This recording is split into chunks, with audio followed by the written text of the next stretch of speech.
Video like जरूर कर लीजिए और ऐसे वीडियो लगातार फ्री में पाने के लिए चैनल को तुरंत सब्सक्राइब कर लीजिए और बेल आइकन को जरूर टैप कर लीजिए ताकि आगे भी सारे वीडियो आपको मिलते रहे। यूट्यूब में फॉलो करते हैं तो प्लीज ये वाला फ्री टेलीग्राम चैनल जरूर ज्वाइन कर लीजिएगा। सारे नोटिफिकेशन सारे अपडेट यहीं पे आते हैं, ध्यान रखिएगा। हेलो दोस्तों, आप सारे व्यूवर्स का बहुत बहुत स्वागत है एक बार फिर से। अगस्त 2023 का प्रीलिम स्पेशल करंट अफेयर इस वीडियो में हम लोग कंप्लीट करेंगे पूरा। मंथ एंड पर फेस्टिवल पड़ जाने के कारण यहाँ पर मैं आपको बता दूं कि इस पर्टिकुलर वीडियो में 28 अगस्त तक का डेटा लिया गया है, 27 अगस्त का एक्चुअली। तो 28 अगस्त से लेकर के जितनी भी न्यूज़ छूट जाएगी इस मंथ यानी 31 अगस्त तक पूरी, इसको हम लोग कवर करेंगे सितंबर माह के वीडियो में। सबसे पहले एग्रीमेंट सेक्शन पर बात करेंगे। एग्रीमेंट यहाँ पर वॉयेजर स्पेस, जो कि एक बहुत बड़ी ग्लोबल स्पेस कंपनी है, इन्होंने समझौता किया है किसके साथ? न्यू स्पेस इंडिया लिमिटेड के साथ। New space India limited department of space के अंतर्गत काम करने वाली भारत की स्पेस कंपनी है, जो कि होली गवर्नमेंट ओन्ड है, मतलब सरकारी स्वामित्व वाली ये space company new space India limited, इसके साथ समझौता किया है। इसका उद्देश्य अंतरिक्ष यान प्रक्षेपण के क्षेत्र में सहयोग संवर्धन करना है। तो कॉपरेशन ये दोनों ऑर्गेनाइजेशन प्रमोट करेंगे स्पेस क्राफ्ट व्हीकल या फिर स्पेस क्राफ्ट प्रक्षेपण रिसर्च में। तो इसके बाद आ जाते हैं एमओयू यहाँ पर हुआ मेक माई ट्रिप और मिनिस्ट्री ऑफ टूरिज्म के बीच।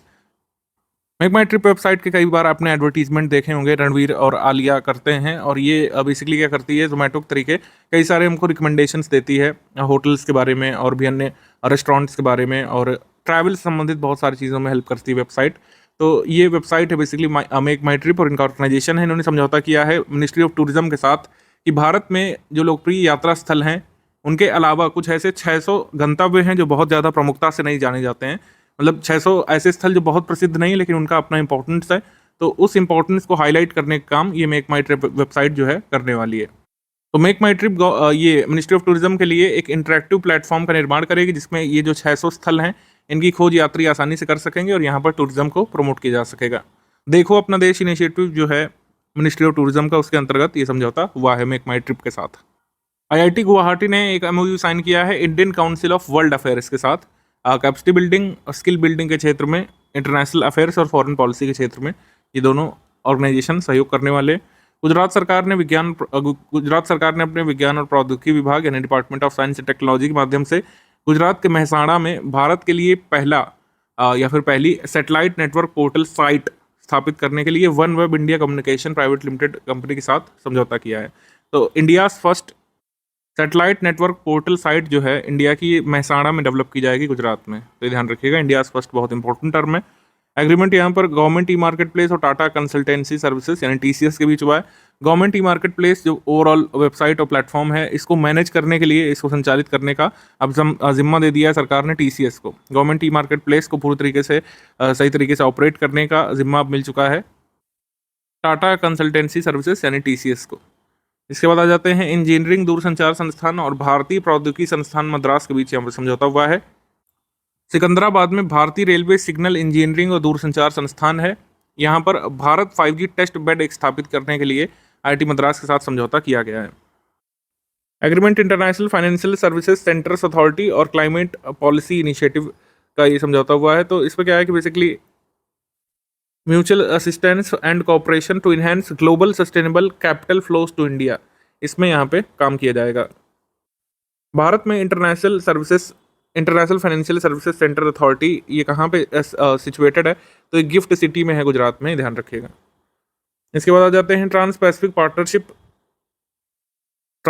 पार्टनरशिप में यूनाइटेड किंगडम शामिल हुआ है। जब से ब्रेक्जिट हुआ है यूके का, तब से जो ट्रेड ब्लॉक्स है काफ़ी सारे यूके ज्वाइन कर रहा है, तो इस ब्लॉक को भी ज्वाइन किया है। इस ब्लॉक में शामिल होने वाला नया सदस्य और पहला यूरोपियन कंट्री बन गया है जिसने ट्रांस पैसिफिक पार्टनरशिप को ज्वाइन किया है।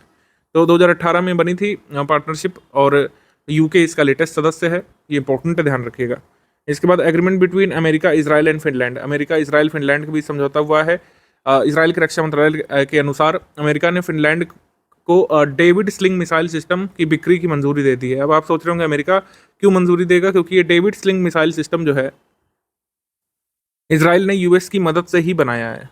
तो दोनों देशों ने मिलकर के डेविड स्लिंग मिसाइल सिस्टम बनाया है, तो अब मिसाइल सिस्टम ये फिनलैंड में डिप्लॉय किया जा सकेगा, अमेरिका ने इसकी मंजूरी दे दी है। Agreement between education ministers of BRICS countries, BRICS अभी शिखर सम्मेलन हुआ है, उससे पहले ब्रिक्स शिक्षा मंत्रियों की बैठक हुई थी, तो इसमें ब्राज़ील, रशिया, भारत, चाइना और साउथ अफ्रीका जो ब्रिक्स कंट्रीज़ हैं, इनके शिक्षा मंत्रालय के डेलीगेट्स ने यहाँ पर भाग लिया था और यहाँ पे एक तरीके से समझौता किया। विश्वविद्यालय रेटिंग प्रणाली स्थापित करने का समझौता किया कि ब्रिक्स कंट्रीज़ में जितने यूनिवर्सिटीज सिचुएटेड हैं उनकी रेटिंग यहाँ पे की जाए और एक प्रणाली उसके लिए डेवलप की जाए, सिस्टम पूरा। मॉडर्न ग्लोबल लैंडस्केप इसकी थीम थी मीट की। अपॉइंटमेंट्स में जस्टिस सुनीता अग्रवाल, ये 29 chief justice of Gujarat high court और second women chief justice of Gujarat high court ये बनी है। इसके बाद हम आ जाते हैं हन मैनाट पर।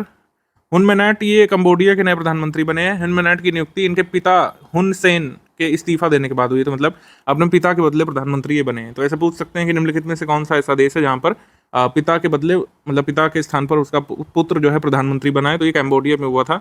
हुन मैनाट जो है अपने पिता हुन सेन की जगह पर प्रधानमंत्री वहाँ पे कंबोडिया में बन गए हैं उनके इस्तीफे के बाद। तो Vijay Kumar Saraswat quantum ecosystem technology council of India के गवर्निंग बोर्ड के अध्यक्ष बन गए हैं। न्यायमूर्ति सुभाषीष तलपात्रा, ये उड़ीसा या ओडिशा उच्च न्यायालय के मुख्य न्यायाधीश बन गए हैं। इनको शपथ ओडिशा के गवर्नर गणेशी लाल ने एडमिनिस्टर कराई है। Amareshwar Pratap Shahi, president of national consumer dispute redressal commission, ये प्रेसिडेंट बन गए national consumer dispute redressal commission के। Turaiya Hamid Al Hashmi, BRICS के न्यू डेवलपमेंट बैंक के निदेशक मंडल में शामिल होने वाली पहली इमरेट्स की और पहली अरबी महिला ये बन गई हैं, तुरैया हामिद अल शाहमी। क्योंकि आप जानते हैं कि जो गल्फ कंट्रीज़ है ज़्यादातर विमेन के लिए पोस्ट नहीं होती वहाँ पे, तो इनको शामिल किया गया न्यू डेवलपमेंट बैंक में, तो ये इंपॉर्टेंट है, ध्यान रख सकते हैं इसको।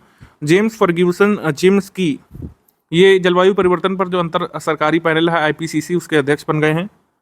Inter governmental panel on climate change के बारे में अगर हम देखें तो इसमें लिखा हुआ है कि intergovernmental panel on climate change is a United Nations body for assessing the science related to climate change. तो ये इसका परिचय है। तो मतलब किस ऑर्गेनाइजेशन संबद्ध है आपका, या IPCC, तो इसका डायरेक्ट आंसर होगा यूनाइटेड नेशंस। अगर इसमें पूछें कि इसको क्रिएट किसने किया, तो इसको क्रिएट किया गया था 1988 में वर्ल्ड मेट्रोलॉजिकल ऑर्गेनाइजेशन WMO और यूनाइटेड नेशंस एनवायरनमेंट प्रोग्राम के द्वारा। विशंबर प्रसाद श्रेष्ठ, ये नए चीफ जस्टिस बने हैं नेपाल के। नेपाल मतलब सुप्रीम कोर्ट के मतलब चीफ जस्टिस से बन गए हैं। इनको शपथ दिलाई थी वहाँ के प्रेसिडेंट रामचंद्र पौडोल ने। शौकत मिर्जियोयेव, ये उज्बेकिस्तान के राष्ट्रपति के रूप में पुनर्नियुक्त हुए हैं, दोबारा से सेकंड टर्म के लिए राष्ट्रपति बने हैं। 2016 में इलेक्ट हुए थे, उसके बाद फिर ये अपना फर्स्ट फिर सेकंड टर्म यहाँ पे सर्व करेंगे उज्बेकिस्तान में। रुचिरा कंबोज, तो चेयरपर्सन बनी है जो ये 62वां सेशन होगा सोशल डेवलपमेंट कमीशन का। सोशल डेवलपमेंट कमीशन की चेयर जो है वो भारत के पास है। इसमें इलेक्शंस हुए थे तो ये भारत के पास ही चेयर आ गई थी 2027 के लिए। तो मतलब इंडिया के पास चेयर है इस कमीशन की, तो कोई प्रतिनिधि भी चाहिए उस चेयर का, तो इसी चेयर की प्रतिनिधि बनी है रुचिरा कंबोज। वैसे रुचिरा कंबोज की जो परमानेंट पोस्ट है वो क्या है, रुचिरा कंबोज जो है ये इंडिया परमानेंट रिप्रेजेंटेटिव है यूनाइटेड नेशंस के लिए भारत की, ये ध्यान रखिएगा। इसके बाद हम आ जाते हैं, ये राहुल द्रविड़ का जो अपॉइंटमेंट हुआ है ये ब्रांड एम्बेसडर के रूप में हुआ है। ब्रांड एम्बेसडर राहुल द्रविड़ बने हैं भारत पेट्रोलियम कॉर्पोरेशन लिमिटेड यानी BPCL के।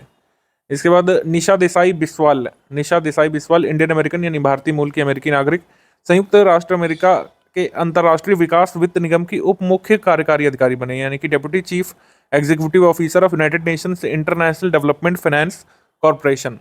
तो ये है निशा देसाई बिस्वाल। तो किसी भी मतलब इंडियन ओरिजिन के व्यक्ति को बड़ी पोस्ट मिलती है US में या फिर कहीं भी, तो वो पूछा जा सकता है। न्यायमूर्ति प्रकाश श्रीवास्तव, ये NGT के परमानेंट चेयरपर्सन बन गए हैं। अभी शिव कुमार सिंह को अभी जो NGT का कह सकते हैं कार्यवाहक चेयरपर्सन बनाया गया था, तो अभी परमानेंट आ गए हैं जस्टिस प्रकाश श्रीवास्तव। ठीक है, आप जल्दी से हमको ये कमेंट करके बताइए कि NGT जो है ये कब स्टैब्लिश हुआ था, इसका ईयर क्या है, जल्दी से आप कमेंट करके बताइए। अनवरुल हक काकर, ये केयरटेकर प्राइम मिनिस्टर बने हैं पाकिस्तान के। केयरटेकर प्राइम मिनिस्टर पाकिस्तान के, इनकी पार्टी का नाम क्या है, बलूचिस्तान अवामी पार्टी। बलूचिस्तान अवामी पार्टी के सदस्य हैं। बलूचिस्तान के एक जाति पश्तून हैं। ठीक, ये 8वें अंतरिम प्रधानमंत्री बने हैं पाकिस्तान के। श्री वैभव तनेजा टेस्ला मोटर्स के मुख्य वित्तीय अधिकारी, new chief financial officer of Tesla Motors. ठीक है, वैभव तनेजा। इसके बाद लेफ्टिनेंट जनरल MU नायर, ये नेशनल साइबर सिक्योरिटी कोऑर्डिनेटर बन गए हैं और इंडिया की टॉप साइबर सिक्योरिटी पोस्ट इसको माना जाता है। सचिन तेंदुलकर नेशनल आइकन बने हैं, इलेक्शन कमीशन ऑफ इंडिया ने इनको अपॉइंट किया है नेशनल आइकन के रूप में, सचिन तेंदुलकर। 3 भारतीय मूल के ये सिंगापुर के नागरिक जिन्हें वहां की संसद में नामांकित सदस्य के रूप में शपथ दिलाई गई थी, वो कौन है, राज जोशुआ, फिर हैं पारेख निमिल रजनीकांत और चंद्रदास उषा रानी। ठीक है, तो ये जिन 9 MPs को शपथ दिलाई गई है उसमें से 3 ये भारतीय मूल के हैं। अवार्ड्स एंड ऑनर्स पे आ जाएंगे हम लोग। अवार्ड्स एंड ऑनर्स में महाराष्ट्र का पहला उद्योग रत्न पुरस्कार, उद्योग रत्न पुरस्कार ये मिला है रतन टाटा को। ये पहला उद्योग रत्न पुरस्कार है, ये दिया गया इस बार रतन टाटा को। महाराष्ट्र सरकार के द्वारा दिया जाने वाला पहला उद्योग रत्न सम्मान है। माइल्स फ्रैंकलिन लिटरेरी अवार्ड 2023 ये शंकरी चंद्रन को मिला है, श्रीलंकन ऑस्ट्रेलियन ये ऑथर हैं। उनके उपन्यास के लिए मिला जिसका नाम है chai time at cinnamon garden, chai time at cinnamon garden. George Ledley पुरस्कार ये राज चेट्टी को मिला है, इंडियन अमेरिकन इकोनॉमिस्ट है ये, ठीक है। और साथ ही साथ माइकल स्प्रिंगर को भी मिला है, राज चेट्टी का नाम ध्यान रखिएगा क्योंकि भारतीय मूल के हैं। जॉर्ज लेडली पुरस्कार हार्वर्ड यूनिवर्सिटी के द्वारा इन्हें दिया गया है। ऑल इंडिया लिमिटेड हमारी अब महारत्न स्टेटस वाली कंपनी बन चुकी है। कुल मिलाकर भारत की 13वीं महारत्न कंपनी बन गई है ऑल इंडिया लिमिटेड, भारत की 13वीं महारत्न कंपनी। और साथ ही साथ नवरत्न कंपनी की बात करें तो 14 नवरत्न कंपनियां हो गई हैं। 14वीं नवरत्न कंपनी कौन सी है ये भी हम आगे डिस्कस करेंगे। राष्ट्रीय भूवैज्ञानिक पुरस्कार नेशनल जियो साइंस अवार्ड्स, वैसे तो 22 अवार्ड्स दिए गए हैं इसके, लेकिन मेजर जो हम लोग ध्यान रखेंगे वो है लाइफ टाइम अचीवमेंट अवार्ड। ये नेशनल जियो साइंस अवार्ड में लाइफ टाइम अचीवमेंट अवार्ड ये मिला है ओम नारायण भार्गव को, और डॉक्टर अनिल कुमार समल को मिला है नेशनल यंग जियो साइंटिस्ट अवार्ड। 22 में से ये 2 अवार्ड इंपॉर्टेंट है। प्रेसिडेंट द्रौपदी मुर्मू ने स्वयं ये national geo science award awardees को सौंपे हैं। यूनेस्को का एशिया प्रशांत सांस्कृतिक विरासत पुरस्कार, UNESCO Asia Pacific cultural heritage award ये मुंबई के ये बाइकला रेलवे स्टेशन को मिला है, ठीक है। ये अवार्ड ध्यान रखिएगा। इसके बाद 14वां Indian film festival of Melbourne है, इसमें अनुराग कश्यप द्वारा निर्देशित कैंडी कैनेडी नहीं माफ कीजिएगा कैनेडी कैनेडी नामक फिल्म को जो है फिल्म फेस्टिवल ऑफ मेलबर्न की कह सकते हैं समापन फिल्म या फिर क्लोजिंग फिल्म का यहाँ पे क्लोजिंग फिल्म के तौर पर दिखाया गया था। सर्वश्रेष्ठ फिल्म यहाँ पे चुनी गई थी अवार्ड में सीतारमम। सीतारमम फिल्म को बेस्ट फिल्म का अवार्ड मिला, बेस्ट डायरेक्टर का अवार्ड मिला पृथ्वी कोन्नूर को, ये उनकी फिल्म थी 17 years. Best performance in a film male के लिए डायरेक्टर ये मिला है एक्टर का अवार्ड मोहित अग्रवाल को आगरा नामक फिल्म के लिए। रानी मुखर्जी को best performance in a female का अवार्ड मिला है मिसेस चैटर्जी वर्सेस नॉर्वे नामक फिल्म के लिए।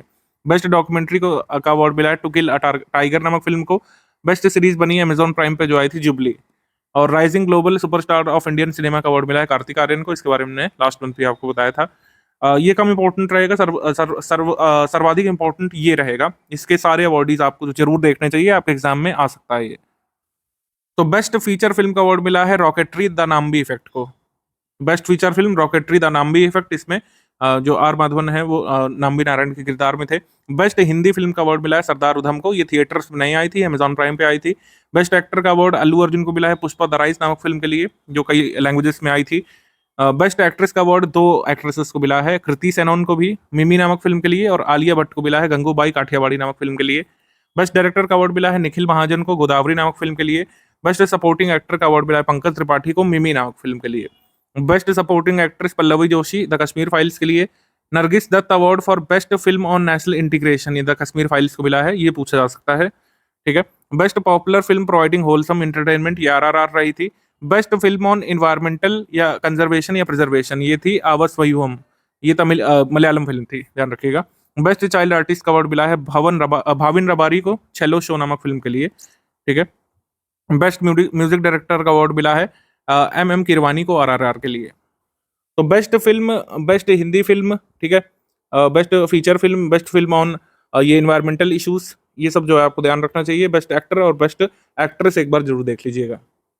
अब आ जाते हैं बुक्स एंड ऑथर पर। तो doctor APJ Abdul Kalam memories never die, ये डॉक्टर नजमा मरैकैयर ने लिखा है, जो कि अब डॉक्टर एपीजे की भतीजी हैं, और वाई.एस. राजन ने मिलकर के लिखा है, जो कि इसरो साइंटिस्ट है। इंपॉर्टेंट डेट्स थीम देखेंगे हम लोग, तो वर्ल्ड हेपेटाइटिस डे ये होता है 28 जुलाई को। वर्ल्ड नेचर कंजर्वेशन डे ये होता है 28 जुलाई को। वन लाइफ वन लीवर इस बार थीम थी हेपेटाइटिस डे की, यहाँ पर लीवर इस तरीके से। इसके बाद आ जाएंगे हम लोग 13th इंटरनेशनल टाइगर डे, 29 जुलाई को टाइगर डे मनाया जाता है। सबसे पहली बार 2011 में मनाया गया था। राष्ट्रीय बाघ संरक्षण प्राधिकरण यानी एनटीसीए की जो रिपोर्ट आई थी उससे कुछ आंकड़े यहाँ पे साझा किए गए हैं। रिपोर्ट पहले आ गई थी, आंकड़े बाद में आए, ध्यान रखिएगा। 3682 टाइगर अब भारत में हो गए हैं। उत्तराखंड के वन विभाग की रिपोर्ट के अनुसार उत्तराखंड में बाघिन और बाघ का क्रमशः अनुपात 3:1 का है, 3 बाघिन 1 बाघ। वर्ष 2022 में बाघों की संख्या वाले शीर्ष 2 राज्य जो थे वो थे मध्य प्रदेश और कर्नाटक।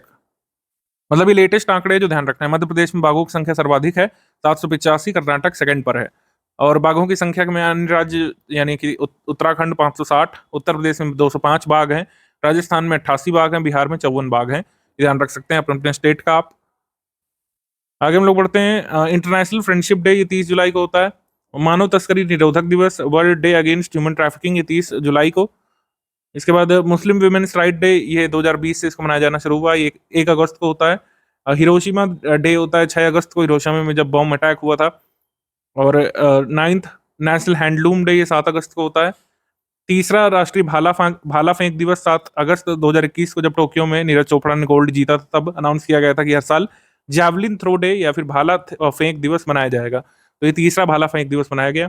क्विट इंडिया मूवमेंट या अगस्त क्रांति दिवस 8 अगस्त को होता है, 9 को नहीं होता, ध्यान रखिएगा, 8 अगस्त को ही मनाया जाता है अगस्त क्रांति दिवस। 78वां नागासाकी दिवस 9 अगस्त को। 6 अगस्त 1945 को हिरोशिमा में बॉम्ब ड्रॉप हुआ था। 9 अगस्त 1945 को नागासाकी में, तो नागासाकी दिवस होता है 9 अगस्त को। अब आ जाते हैं हम लोग विश्व के स्वदेशी लोगों का अंतर्राष्ट्रीय दिवस, international day of the world's indigenous people, 9 अगस्त को। वर्ल्ड लॉयन डे आपका ये 10 अगस्त को होता है। वर्ल्ड बायोफ्यूल डे ये आपका 10 अगस्त को होता है। इंटरनेशनल यूथ डे ये 12 अगस्त को, और वर्ल्ड एलिफेंट डे ये 12 अगस्त को। ये दोनों एक ही दिन होते हैं, तो ऐसे आप रिलेट कर सकते हैं कि मतलब युवा मस्त हाथी तरीके होता है, तो ऐसे याद रख लेंगे कि भाई दोनों एक ही दिवस होते हैं। Ending illegal wild life trade, ये वर्ल्ड एलिफेंट दिवस की थीम थी। और अंतर्राष्ट्रीय युवा दिवस की थीम थी green skills for youth towards a sustainable world, green skills for youth.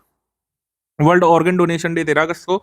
विभाजन विभीषिका स्मृति दिवस, ये तीसरा 14 अगस्त को। विभाजन विभीषिका स्मृति दिवस मनाने की शुरुआत 2021 से हुई थी, ठीक है। और वर्ल्ड ह्यूमैनिटेरियन डे 19 अगस्त को, नो मैटर व्हाट थीम थी। वर्ल्ड मॉस्किटो डे 20 अगस्त को। सद्भावना दिवस आपका होता है 20 अगस्त को ही, श्री राजा राजीव गांधी को श्रद्धांजलि देने के लिए मनाया जाता है। अक्षय ऊर्जा दिवस ये आपका 20 अगस्त को। वर्ल्ड वाटर वीक ये 20 से 24 अगस्त को मनाया गया था। सीड्स ऑफ चेंज इस बार थीम थी, seeds of change. World senior citizens day 21 अगस्त को। धर्म या आस्था के आधार पर हिंसा के कृत्यों के पीड़ितों की स्मृति में अंतर्राष्ट्रीय दिवस, ये 22 अगस्त को, 22 अगस्त को। इसके बाद विश्व Gujarati language day, world Gujarati language day 24 अगस्त को। वुमेन्स इक्वालिटी डे 26 अगस्त को। एक बहुत इंपॉर्टेंट दिवस है 23 अगस्त। 23 अगस्त को जब हमारा चंद्रयान लैंडर ने जो है टच डाउन किया था, मतलब हमारे चंद्रयान मॉड्यूल के विक्रम लैंडर ने जब टच डाउन किया, तो उसकी याद में अब हर साल जो है मनाया जाएगा राष्ट्रीय अंतरिक्ष दिवस, यानी कि national space day. National space day हर साल अब मनाया जाएगा 23 अगस्त को। ये डेट आपसे पूछेंगे, ध्यान रखिएगा, 23 अगस्त नेशनल स्पेस डे। महिला समानता दिवस, वुमेन्स इक्वलिटी डे, ये 26 अगस्त को मनाया जाता है। इस बार इसकी थीम थी इम्ब्रेस इक्वलिटी। डिफेंस में देख लेते हैं, joint military exercise falcon shield, ये चाइना और सऊदी अरबिया के बीच हुई थी। कहाँ पे हुई थी? जिनजियांग में, जिनजियांग में हुई थी, चाइना में। तरंग शक्ति अभ्यास के लिए जो निर्धारित समय किया गया था, उसमें बदलाव किया गया। तरंग शक्ति पहले होना था अक्टूबर 2023 में, लेकिन अभी पोस्टपोन किया गया है मिड 2024 तक के लिए। तरंग शक्ति अब तक का सबसे बड़ा अभ्यास होगा, ठीक है, वायुसेना का, इसको पोस्टपोन किया गया है। इसके बाद है 27वां क्वाड कंट्रीज का नेवल एक्सरसाइज, जो मालाबार है, ये ऑस्ट्रेलिया के कॉस्ट पर हुआ था। इसमें भारत की तरफ से जो जहाज पार्टिसिपेट करने गए थे वो थे आपके INS Kolkata, INS Kolkata, INS Sahyadri, इन 2 शिप्स ने पार्टिसिपेट किया था। P-8I समुद्री गश्ती विमान भी शामिल हुआ था। ऑस्ट्रेलियन नेवी गई थी यहाँ पे, जापान की नेवी गई थी, यूएस नेवी गई थी, और भारतीय नौसेना ने भी पार्टिसिपेट इसमें किया था। ऑस्ट्रेलिया में हुआ था इस बार का मालाबार, ये ध्यान रखिएगा, ये क्वाड एक्सरसाइज है, क्वाड कंट्रीज करती हैं। छठा स्टेल्थ फ्रिगेट विंध्यागिरी का जलावतरण यहाँ पे किया गया था हुगली, कोलकाता में, हुगली रिवर, कोलकाता में। द्रौपदी मुर्मू ने स्वयं जो है सांकेतिक तौर पर इसका जलावतरण जो है किया था, इसको कमीशन किया। आईएनएस कुलिश सिंगापुर में 77वें स्वतंत्रता दिवस के सेलिब्रेशन में शामिल हुआ था, आईएनएस कुलिश। तो कौन सा हमारा जहाज सिंगापुर गया था 77वें इंडिपेंडेंस डे के मौके पर? सिंगापुर गया था INS Kulish. Autonomous under water vehicle Nirakshi, इसको लॉन्च किया गया है। ये अंडर वाटर माइंस का पता लगाने में सक्षम ये आपका है अंडर वाटर व्हीकल। इसको डेवलप किया है garden reach ship builders limited ने, ship builders and engineers limited ने। एरोस्पेस इंजीनियरिंग प्राइवेट लिमिटेड ने इसका डिजाइन तैयार किया है। 300 मीटर डेप्थ तक 4 घंटे के लिए ये पानी में जा सकता है, निराक्षी। भारत की पहली लंबी दूरी की रिवॉल्वर जो है बनाई गई है, ये कानपुर में बनी है, कानपुर में इसको दिखाया गया था। ये India first long range revolver है, प्रबल। इसकी रेंज 50 मीटर करीब बताई जा रही है। अभी तक 10 मीटर 30 मीटर तक की रिवॉल्वर बिकती थी भारत में, तो ये 50 मीटर की लॉन्ग रेंज रिवॉल्वर है, प्रबल। काफी महंगी भी है, 1,45,000 समथिंग की ये पड़ेगी। भारत की वायुसेना ने 4 नए हेरॉन मार्क II ड्रोन जो है शामिल कर लिए अपनी फ्लीट में। चाइना और पाकिस्तान दोनों की सीमाओं पर एक ही समय पर निगरानी रख सकता है ड्रोन। और हेरॉन मार्क 1 ड्रोन का उन्नत संस्करण है ये। ड्रोन बिना जमीन पर उतरे 36 घंटे तक चक्कर लगा सकता है। इसके बाद कॉम्पैक्ट हथियार का पता लगाने वाला radar Swati mountain. Swati mountain जो है ये वीपन लोकेटिंग रडार है। वीपन लोकेटिंग रडार है। ये अभी जो है अभी एक पेपर हुआ था यूपी ट्रिपल एससी का, उसमें पूछा था कि व्हाट इज स्वाति। तो Swathi is basically weapon locating radar. ये रडार विशेष रूप से पहाड़ी और उच्च ऊंचाई वाले क्षेत्रों में संचालन के लिए डिजाइन किया गया है। तो दुश्मनों के हथियार का इससे पता लगा जा सकता है। बियॉन्ड विजुअल रेंज मिसाइल जो है अस्त्र, इसको अभी जो है मतलब टेस्ट किया गया था। ये अस्त्र जो है ये बियॉन्ड विजुअल रेंज की एयर टू एयर मिसाइल है, यानी हवा से हवा मार करने वाली स्वदेशी मिसाइल है। ईरान का जो ड्रोन है मुजाहिर 10, इसको यहाँ पे अनेबल किया इन्होंने, और ये जो है इसराइल तक हमला करने की ताकत रखता है। ईरान के अनुसार ये बम और एंटी रडार सिस्टम कैरी करके उड़ सकता है। ड्रोन हमला करने के साथ साथ एस्पियोनाज में यानी जासूसी के लिए भी इसको उपयोग में लाया जा सकता है। साइंस एंड टेक में हम लोग देखेंगे लंपी स्किन डिसीज। तो नागालैंड जो है लंपी स्किन डिसीज के लिए पॉजिटिव स्टेट अभी घोषित हुआ है prevention and control of infectious disease in animals act 2009 के तहत। अच्छा, मैं आपसे अगर पूछूं कि लंपी स्किन डिसीज सबसे पहले भारत में कब देखा गया था, तो आप लगाएंगे 2019। और लंपी स्किन डिसीज का पहला मामला भारत के किस राज्य में देखा गया था, तो ओडिशा है, ध्यान रखिएगा, राजस्थान नहीं है। कुछ लोग सोच रहे हैं राजस्थान में आया था सबसे पहले, ऐसा कुछ नहीं है। राजस्थान में बहुत सारे केसेस आए थे, लेकिन सबसे पहला केस जो है देखा गया था लंपी स्किन डिसीज का ओडिशा में। ये आपको लर्न करना है। यूपीआई लाइट अनाउंस किया है गूगल पे ने। इन्होंने कहा है कि मतलब आप अपने यूपीआई लाइट में जो है 2,000 रुपये भर सकते हैं 2 बार, 4,000 रुपये तक एक मतलब भर सकते हैं एक दिन में, और एक बार में 200 रुपये तक का ट्रांजेक्शन बिना पिन के कर सकते हैं। बहुत त्वरित तौर पर ट्रांजेक्शन करने के लिए यूपीआई लाइट चलाया गया, लेकिन मेरे हिसाब से इतना भी मतलब वैसा नहीं करिए, आप लोग पिन वाले पेमेंट इंस्ट्रूमेंट का इस्तेमाल करना चाहिए, ठीक है। इंडिया के फर्स्ट 3D प्रिंटेड ये पोस्ट ऑफिस का कार्य शुरू हुआ था 45 से भी कम दिवस में, 43 दिवस में जो है लार्सन एंड ट्यूब्रो ने ये ऑफिस कंप्लीट कर लिया है, ठीक है। आईआईटी मद्रास के टेक्निकल सपोर्ट से लार्सन एंड ट्यूब्रो ने भारत का पहला 3D printed post office building तैयार कर लिया है बेंगलुरु में, कर्नाटक में, ध्यान रखिएगा, ठीक है। ये आ सकता है एग्जाम में। मानव युक्त विमान पनडुब्बी मत्स्य 6000 विकसित की गई है। मैंने आपको बताया था इसका टेस्टिंग की जा रही है, ठीक है। तो समुद्री अन्वेषण के लिए 6000 मीटर की गहराई तक 3 लोगों को 12 घंटे तक के लिए ले जा सकता है। तो हिंद महासागर क्षेत्र में इसका लोकोमोशन परीक्षण अभी किया गया था। चंद्रयान की बात होगी तो लूना की भी जरूर बात होगी। लूना ने जो है चंद्रयान से पहले टचडाउन करने का असफल प्रयास किया। दक्षिणी ध्रुव में लैंड करने के लिए 3 दिवस पहले ही जो है 19 अगस्त को ये नियंत्रण से बाहर हो गया था, दुर्घटनाग्रस्त हो गया और मिशन फेल हुआ फाइनली लूना, रशिया ने कंफर्म किया। तो सोवियत संघ विघटन के पश्चात लूना 25 चंद्र मिशन जो है सॉफ्ट लैंडिंग के प्रयास करने वाला रशिया का पहला मिशन था सोवियत संघ विघटन के पश्चात। उससे पहले तो मतलब आप देख ही रहे हैं लूना 25 लिखा हुआ है, तो मतलब कितने बार ये जो है प्रयास किया गया होगा। तो लूना 25 का वजन 1750 किलोग्राम था और इसका प्रक्षेपण यान जो था ये था सोयूज 2.1। सोयूज 2.1 जैसे भारत का जो चंद्रयान 3 था उसका प्रक्षेपण यान क्या था, LV-M3 M4। तो इनका प्रक्षेपण यान है सोयूज 2.1, ध्यान रखिएगा। इसके बाद हम आ जाएंगे पिक्सल नामक स्टार्टअप ने भारतीय वायुसेना के लिए लघु बहु पेलोड उपग्रह विकसित करने के लिए ग्रांट प्राप्त कर लिया है और 150 किलोग्राम से कम वजन वाले उपग्रह भारतीय वायुसेना के लिए विकसित करने के में अब सक्षम हो जाएगा पिक्सल नामक स्टार्टअप। इंटरनेट रैंसमवेयर जो है अकीरा, ये काफी न्यूज में था, तो बस ये ध्यान रखिएगा कि व्हाट इज अकीरा। तो अकीरा जो न्यूज में था जुलाई अगस्त में, ये रैंसमवेयर है, ठीक है। ये विंडोज और लाइनक्स बेस्ड ऑपरेटिंग सिस्टम को टारगेट करने का काम करता है। CSIR के national botanical research institute Lucknow ने एक नए तरीके का लोटस जो है अभी अनएबल करने का काम किया है। इस लोटस को कहा जा रहा है नमो 108। नमो 108 इसको कहा जा रहा है। 108 इसलिए कहा जा रहा है क्योंकि इस कमल में 108 पंखुड़ियां आप देख सकते हैं, 108 पिटल्स। ये प्रजाति जो है मार्च से दिसंबर तक खिलती है। तो NBRI national botanical research institute Lucknow ने इसको डेवलप किया है, नई तरीके का लोटस जिसका नाम है नमो 108, जिसमें 108 पंखुड़ियां हैं। उसके बाद रक्षा मंत्रालय ने स्वदेशी रूप से विकसित ऑपरेटिंग सिस्टम माया को अपने कंप्यूटर्स पर लगाने की शुरुआत की। मतलब कहा है कि डिफेंस मिनिस्ट्री जितने भी कंप्यूटर यूज करेगी, ठीक है, तो माया ऑपरेटिंग सिस्टम वो यूज करेगा विंडोज की जगह। ये उबुंटू प्लेटफॉर्म पे आधारित है और एक इसका खास फीचर जिसका नाम है चक्रव्यूह, ठीक है, चक्रव्यूह नहीं चक्रव्यूह, व्यू फॉर VIEW। तो ये एक तरीके का एक मतलब and point anti malware antivirus software है जो यूजर और इंटरनेट के बीच एक वर्चुअल लेयर बना देता है जिससे हैकर सिस्टम को हैक नहीं कर सकते। तो आप जानते हैं डिफेंस काफ़ी इंपॉर्टेंट एस्पेक्ट होता है किसी भी राष्ट्र की बाह्य सुरक्षा का भी, इंटरनल सिक्योरिटी का भी। तो उसके कंप्यूटर सेफ सिक्योर रहने चाहिए, तो अपनी तरीके का इंडिजिनसली डेवलप्ड ऑपरेटिंग सिस्टम माया ये लोग डेवलप करेंगे जो विंडोज पे आधारित नहीं होगा। PSLV C-56 telos 2 mission. अंतरिक्ष में बढ़ते अपशिष्ट का भारतीय अंतरिक्ष अनुसंधान संगठन यानी इसरो ने समाधान खोज निकाला। इन्होंने कहा है कि ध्रुवीय उपग्रह प्रक्षेपण यान पीएसएलवी C-56 को प्रक्षेपित कर सिंगापुर के 7 उपग्रहों को उच्च कक्षा में स्थापित किया। इसके बाद रॉकेट के चौथे चरण यानी चौथे स्टेज को 300 किलोमीटर की निचली कक्षा में लाने का प्रयास में भी उन्होंने सफलता हासिल कर ली है। तो इस तरीके से कह सकते हैं कि जैसे रीयूजेबल रॉकेट की जो अवधारणा इलॉन मस्क की, उसको यहाँ पे यूज कर सकता है इसरो भी। इसरो का उद्देश्य है कि ये मतलब कह सकते हैं अंतरिक्ष अपशिष्ट में कमी आएगी अगर इस तरीके से हम लोग रॉकेट को 2 बार यूज कर सकें, मतलब उच्च कक्षा में भेज सकें और फिर निचली कक्षा में भी उसको ला सकें। चंद्रयान 3 के बारे में जो स्पेसिफिकेशन है वो मैंने जुलाई करंट में बता दिए हैं। ये आपको बस ध्यान रखना है कि by the grace of God हमारा मिशन सक्सेसफुल रहा, ईश्वर की कृपा बनी रही। आप सबने देखा ही होगा 8 मिलियन लोग, आई थिंक 80 मिलियन लोग देख रहे थे लाइव स्ट्रीम। 8 करोड़ लोग जो है इसरो के चैनल से देख रहे थे और काफ़ी अन्य न्यूज़ चैनल्स पर भी, और हमारे ऑफिस के लोगों ने भी लाइव टचडाउन देखा था। काफ़ी प्राउड मोमेंट था इंडिया के लिए। 40 दिवस का समय लगा।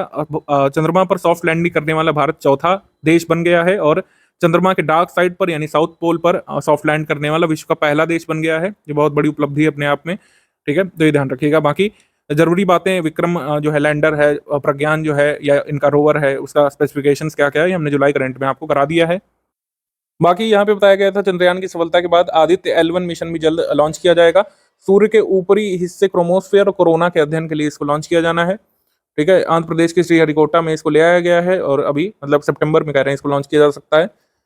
आदित्य L1 को इसरो के UR राव सैटेलाइट सेंटर ने बनाया है और हेलो ऑर्बिट में स्थापित किया जाएगा। इसको पृथ्वी से 15 लाख किलोमीटर दूर ये लैंग्रेज पॉइंट और हेलो ऑर्बिट है, वहां पर जाकर के ये अध्ययन करेगा क्रोमोस्फेयर और सूर्य के कोरोना का यानी बाहरी लेयर का। तो आदित्य L1 जब लॉन्च होगा तो इसके बारे में और बात करेंगे, ठीक है। इसके बाद आ जाते हैं हम लोग ऑबिचरीज पर। तो मोहम्मद हबीब ये पूर्व इंडियन फुटबॉलर ही नहीं रहे।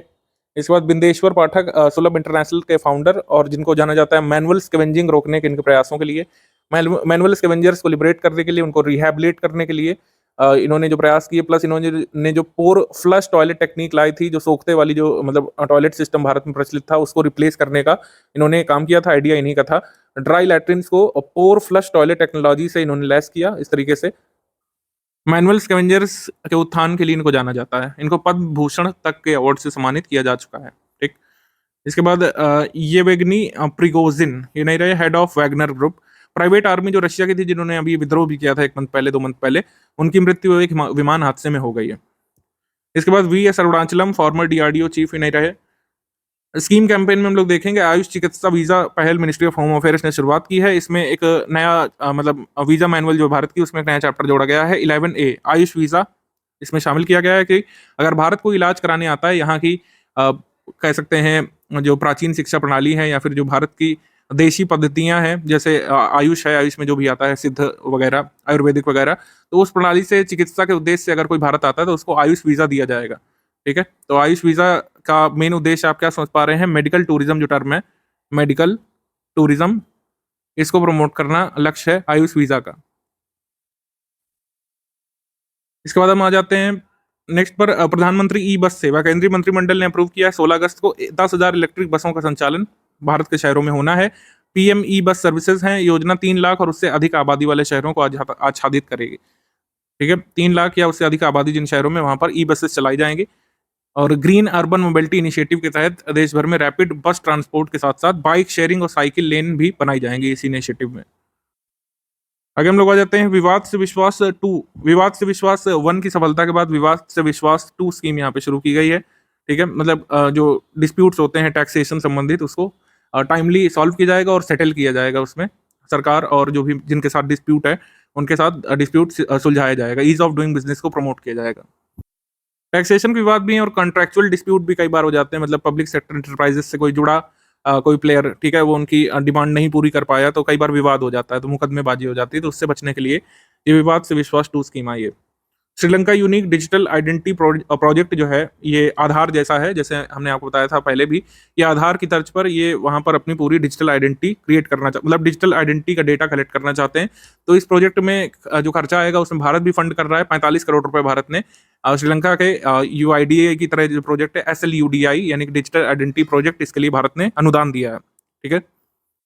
ड्रोन की उड़ान ड्राइव जो है ये 77वें स्वतंत्रता दिवस के अवसर पर लाल किले से ड्रोन की उड़ान ड्राइव ये शुरू की गई थी। इसका उद्देश्य है सेल्फ हेल्प ग्रुप्स से जुड़ी महिलाओं का सहयोग करना।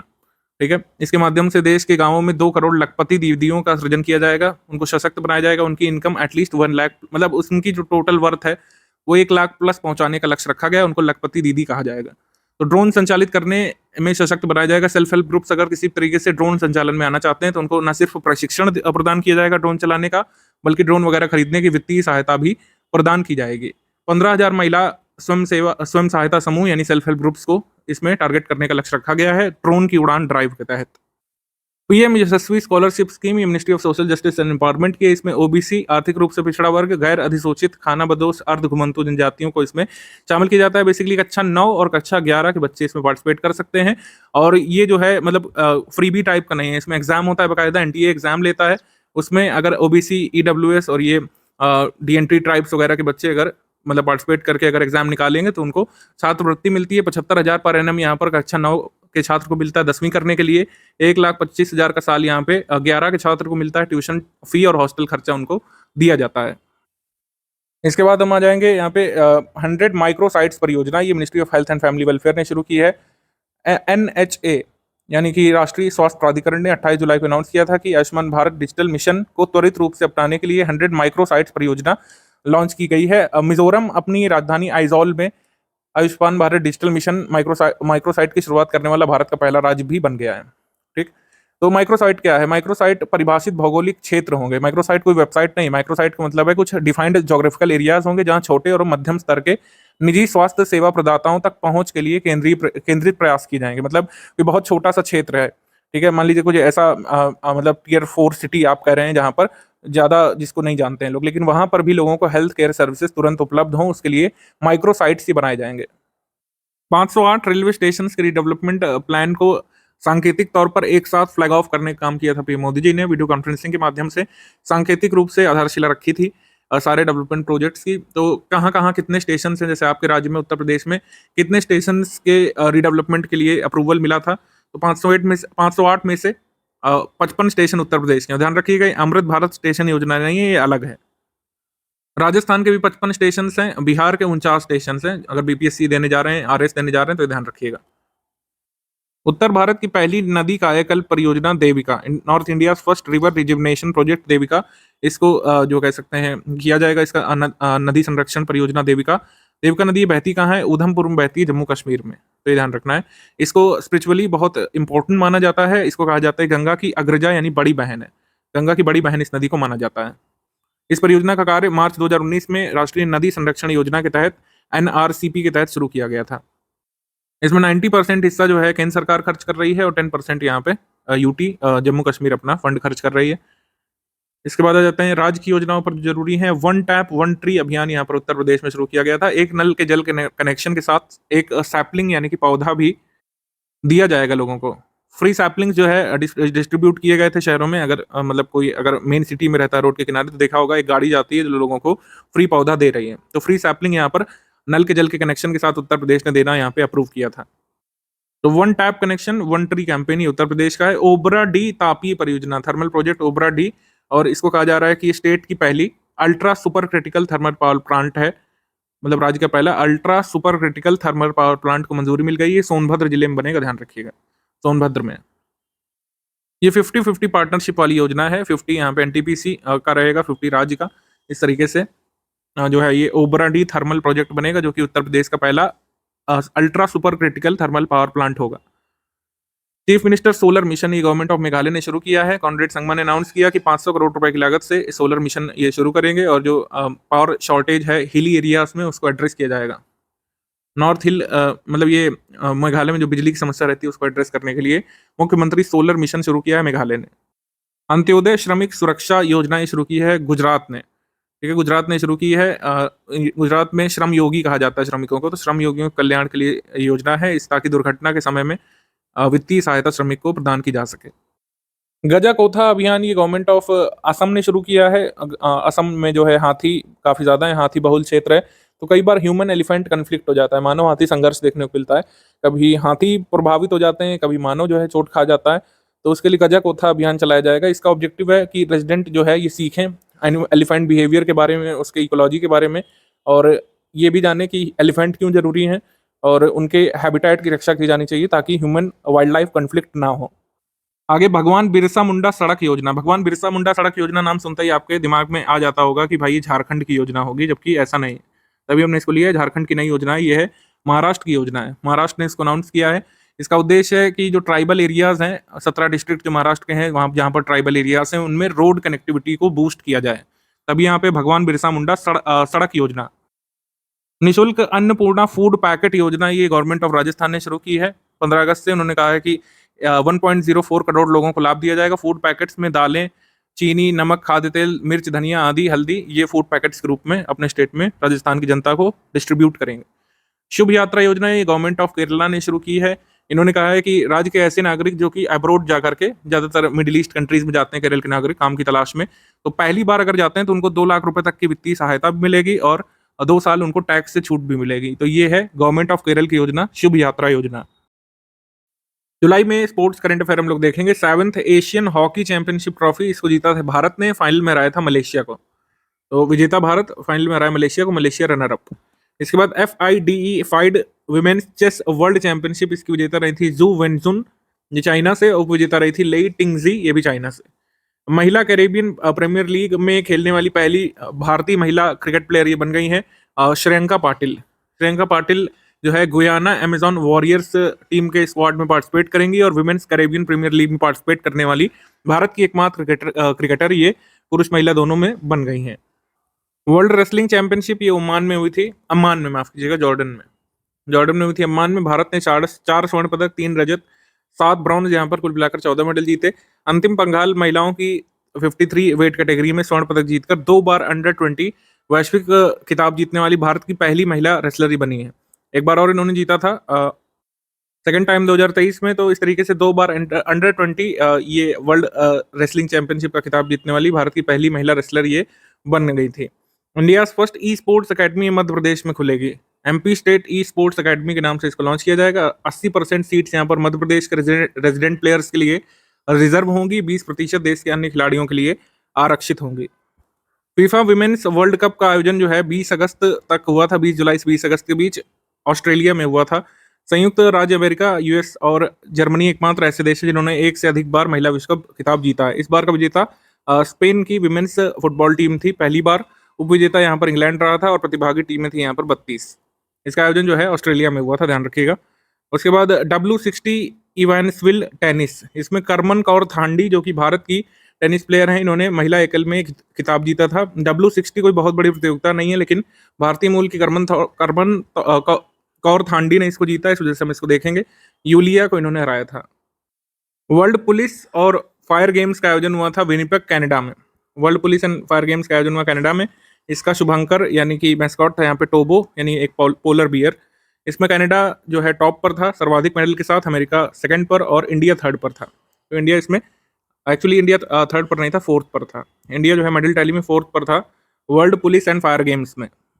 ऑस्ट्रेलियन ओपन टेनिस में उपविजेता प्रणय HS रहे थे भारत से, इस वजह से हमने इसको लिया है। वेंग होंग यंग जो है इसके विजेता है ऑस्ट्रेलियन टेनिस ओपन 2023 के पुरुष सिंगल्स में। भारतीय महिला टीम कप्तान हरमनप्रीत कौर को 2 अंतर्राष्ट्रीय मैचों से निलंबित कर दिया गया था। बांग्लादेश के खिलाफ T20 मैच चल रहा था, वो मैच टाई हो गया था। हरमनप्रीत कौर ने अंपायर्स पर जो है आरोप लगाया था खराब अंपायरिंग का, और मतलब कुछ ऐसे जेस्चर्स उन्होंने किए थे जो कि ICC के खेल नियमों के खिलाफ हैं, आचार संहिता के खिलाफ है। तो उनको आचार संहिता के उल्लंघन का दोषी पाया गया और 2 मैचेस के लिए उन्हें सस्पेंड किया गया था। खेलो इंडिया वुमेन्स लीग का नाम बदल दिया गया है। खेलो इंडिया वुमेन्स लीग को अब अस्मिता लीग के नाम से जाना जाएगा, अस्मिता लीग। अस्मिता का फुल फॉर्म यहाँ पर है achieving sports milestone by inspiring women through action. Achieving sports milestone by inspiring women through action. इसके बाद India first night street racing circuit, इसको शुरू किया गया है चेन्नई में। भारत और दक्षिण एशिया का पहला नाइट स्ट्रीट सर्किट ये बन गया है जहां पर नाइट रेस की मेजबानी की जाएगी। श्रेयस हरीश जो कि यंग बाइकर हैं, अनफॉर्चुनेट एक्सीडेंट में इनकी मौत हो गई थी। थर्ड राउंड यहाँ पर Indian national motorcycle racing championship का चल रहा था मद्रास इंटरनेशनल सर्किट में, यहाँ पर इनकी मृत्यु हो गई थी। 13 वर्षीय बेंगलोर बेस्ड यंग बाइकर हैं। सब under 17 Asian junior squash championship, इसका आयोजन चीन में हुआ था। अनाहत सिंह अंडर 17 एशियाई जूनियर स्क्वाश चैंपियनशिप खिताब जीतने वाली भारत की पहली लड़की और दूसरी भारतीय बन गई हैं। 14 साल की उम्र में इस प्रतियोगिता में भाग लेने वाली सबसे युवा भारतीय खिलाड़ी भी ये बनी थी, अनाहत सिंह। फाइनल में अनाहत ने हराया था एना क्वांग को। एना क्वांग आईसीसी द्वारा पुरुष क्रिकेट विश्व कप 2023 के लिए महिला पुरुष शुभंकर जारी कर दिए गए। इनको कुछ नाम नहीं दिया गया है। बेसिकली ये कुछ इस तरीके के दिखते हैं। जेंडर इक्वलिटी को प्रमोट करने वाले लक्षण इनमें दिखाए गए हैं। लैंगिक समानता, लैंगिक विविधता दोनों को दिखाया गया है। ठीक है, जो कॉन्सेप्ट चल रहा है जेंडर फ्लूइडिटी का, वो इसमें शो किया गया है। इंडियन मेंस फुटबॉल टीम ये फाइनली एशियन गेम्स में जाएगी और विमेंस फुटबॉल टीम भी जाएगी। अभी तक क्या होता था कि एशियन गेम्स में फुटबॉल टीम नहीं जाया करती थी। हमारी मिनिस्ट्री ने इसमें नियमों में बदलाव किए हैं। Finally Indian football team men's की विमेंस की दोनों पार्टिसिपेट करेंगे। जो एशियन गेम्स जो हैंगझाऊ में होना है चाइना में, उसमें पार्टिसिपेट करेंगे। ये आपका टूर्नामेंट होना है 23 सितंबर से 8 अक्टूबर के बीच। फाइड चेस वर्ल्ड कप ये बहुत चर्चा में रहा था और पहले टाई हुआ, फिर टाई ब्रेकर खेला गया प्रज्ञानंद और मैग्नस कार्लसन के बीच। तो मैग्नस कार्लसन ने फाइनली जो है टाई ब्रेकर में प्रज्ञानंद को हरा दिया था। दोनों टाई ब्रेकर मुकाबलों में जो है हरा करके शतरंज विश्व कप किसने जीता है? मैग्नस कार्लसन ने, और रनर अप रहे थे हमारे आर प्रज्ञानंद, रमेश बाबू प्रज्ञानंद। नीरज चोपड़ा वैश्विक एथलेटिक्स चैंपियनशिप में स्वर्ण पदक जीतने वाले पहले भारतीय एथलीट बन गए हैं। ठीक है, इन्होंने जो है जैवलिन थ्रो किया था 88.17 मीटर्स का, 88.17 मीटर्स का जैवलिन थ्रो इन्होंने किया। और पाकिस्तान के अरशद नदीम ने 87.82 मीटर का थ्रो किया और सिल्वर मेडल इसमें जीता था। समिट्स हम लोग देख लेते हैं। AI for good global summit, इसका आयोजन हुआ था स्विट्जरलैंड में, जिनेवा स्विट्जरलैंड में हुआ था। 51 रोबोट्स यहाँ पे अनएबल किए गए थे। 9 ह्यूमनॉइड्स। ग्रेस नामक एक हैंसन रोबोटिक्स और सिंगुलैरिटी नेट द्वारा विकसित किया गया एक नर्सिंग ह्यूमनॉइड रोबोट है। इसको विश्व का यानी वर्ल्ड का फर्स्ट रोबोट नर्स भी कहा जा रहा है। इसके काफी वीडियो वायरल हो रहे हैं। ठीक, तो बुजुर्गों की देखभाल के लिए ये ह्यूमनॉइड रोबोट काम आएगा। ग्रेस जो कि विश्व का पहला रोबोट नर्स कहा जा रहा है, रोबोट केयर टेकर कह सकते हैं। इसके बाद 4th इंटरनेशनल ड्रोन एक्सपो, इसका आयोजन जो है ये नई दिल्ली में हुआ था 26 से 27 जुलाई के बीच। ह्यूमन प्लैनेट फोरम, इसका आयोजन हुआ था न्यूयॉर्क में, यूएस में। सेकेंड सेमिकॉन इंडिया कॉन्फ्रेंस, ये गांधीनगर गुजरात में हुई थी। भारत की सेमीकंडक्टर व्यवस्था का संवर्धन करना, प्रमोटिंग इंडिया सेमीकंडक्टर सिस्टम इसकी थीम थी। सेमिकॉन इंडिया का आयोजन हुआ था गांधीनगर गुजरात में। इसके बाद गोल्डन वीजा कार्यक्रम इंडोनेशिया ने शुरू करने की घोषणा की है। 2023 के एंड तक ये भी अपना गोल्डन वीजा शुरू करेंगे। Civil 20 India summit, civil 20 summit Jaipur Rajasthan में हुई थी। First traditional medicine global summit, इसका आयोजन गांधीनगर गुजरात में ये हुआ था 17 से 18 अक्टूबर के बीच। Third G20 anti corruption working group की मीट ये कोलकाता में हुई थी। वैश्विक कॉफी सम्मेलन जो है ये सितंबर में होना है, 25 सितंबर से 28 सितंबर तक ये होना है और बेंगलुरु में आयोजित होगा। भारतीय टेनिस खिलाड़ी रोहन बोपन्ना इस आयोजन के ब्रांड एम्बेसडर बने हैं। अभी तक एशिया में पहली बार, मतलब ये कभी हुआ नहीं कॉफी सम्मेलन, तो एशिया में और वो भी इंडिया में ये पहली बार हो रहा है, ध्यान रखिएगा। World coffee convention, world coffee सम्मेलन। G20 श्रम और रोजगार मंत्रियों की बैठक इंदौर मध्य प्रदेश में हुई थी। Bharat new car assessment programme इसको शुरू किया गया है। New car assessment programme 3.5 tonne से अधिक वाले वाहनों में सुरक्षा मानकों को बढ़ाकर सड़क सुरक्षा में इजाफा करने का उद्देश्य है। Bharat new car assessment programme में 1.5 टन तक के भार वाले जो वाहन है उसमें रोड सेफ्टी, मतलब सेफ्टी स्टैंडर्ड्स को इंक्रीज करने का लक्ष्य है Bharat new car assessment programme में। 15वीं ब्रिक्स समिट, ये बहुत जरूरी है। इसका आयोजन कहाँ पे हुआ? जोहानिसबर्ग में, साउथ अफ्रीका में, क्योंकि इस बार ब्रिक्स की चेयर थी साउथ अफ्रीका के पास। भारत की ओर से हमारे प्रधानमंत्री शामिल हुए थे। ब्रिक्स में मौजूदा 5 जो सदस्य हैं, ब्रिक्स BRICS केवल 5 ही हैं। इसमें कहा जा रहा है कि 2024 1 जनवरी से 6 नए सदस्य जुड़ सकते हैं। ईरान, सऊदी अरेबिया, मिस्र, अर्जेंटीना, संयुक्त अरब अमीरात, इथोपिया। तो पूर्णकालिक सदस्य के रूप में सदस्य शामिल हो सकते हैं जनवरी 2024 से। इसकी थीम थी ब्रिक्स और अफ्रीका, परस्पर वृद्धि, सतत विकास, समावेशी, बहुपक्षवाद के लिए भागीदारी, इस बार थीम थी इसकी। 2024 के लिए ब्रिक्स की अध्यक्षता किसके पास जाएगी? तो अभी तक की RI न्यूज के हिसाब से ब्रिक्स चेयर ये रशिया के पास जाने वाली है। हम लोग देखेंगे क्या डेवलपमेंट होता है। बाकी ये जो नए 6 कंट्रीज जुड़ सकते हैं साल की शुरुआत में 2024 में, इनके नाम ध्यान रखिएगा। Iran, Saudi Arabia, Egypt, Argentina, UAE और इथियोपिया। इसके बाद 7th meeting of BRICS industry ministers, ये वर्चुअल तौर पे हुई थी दक्षिण अफ्रीका की अध्यक्षता में।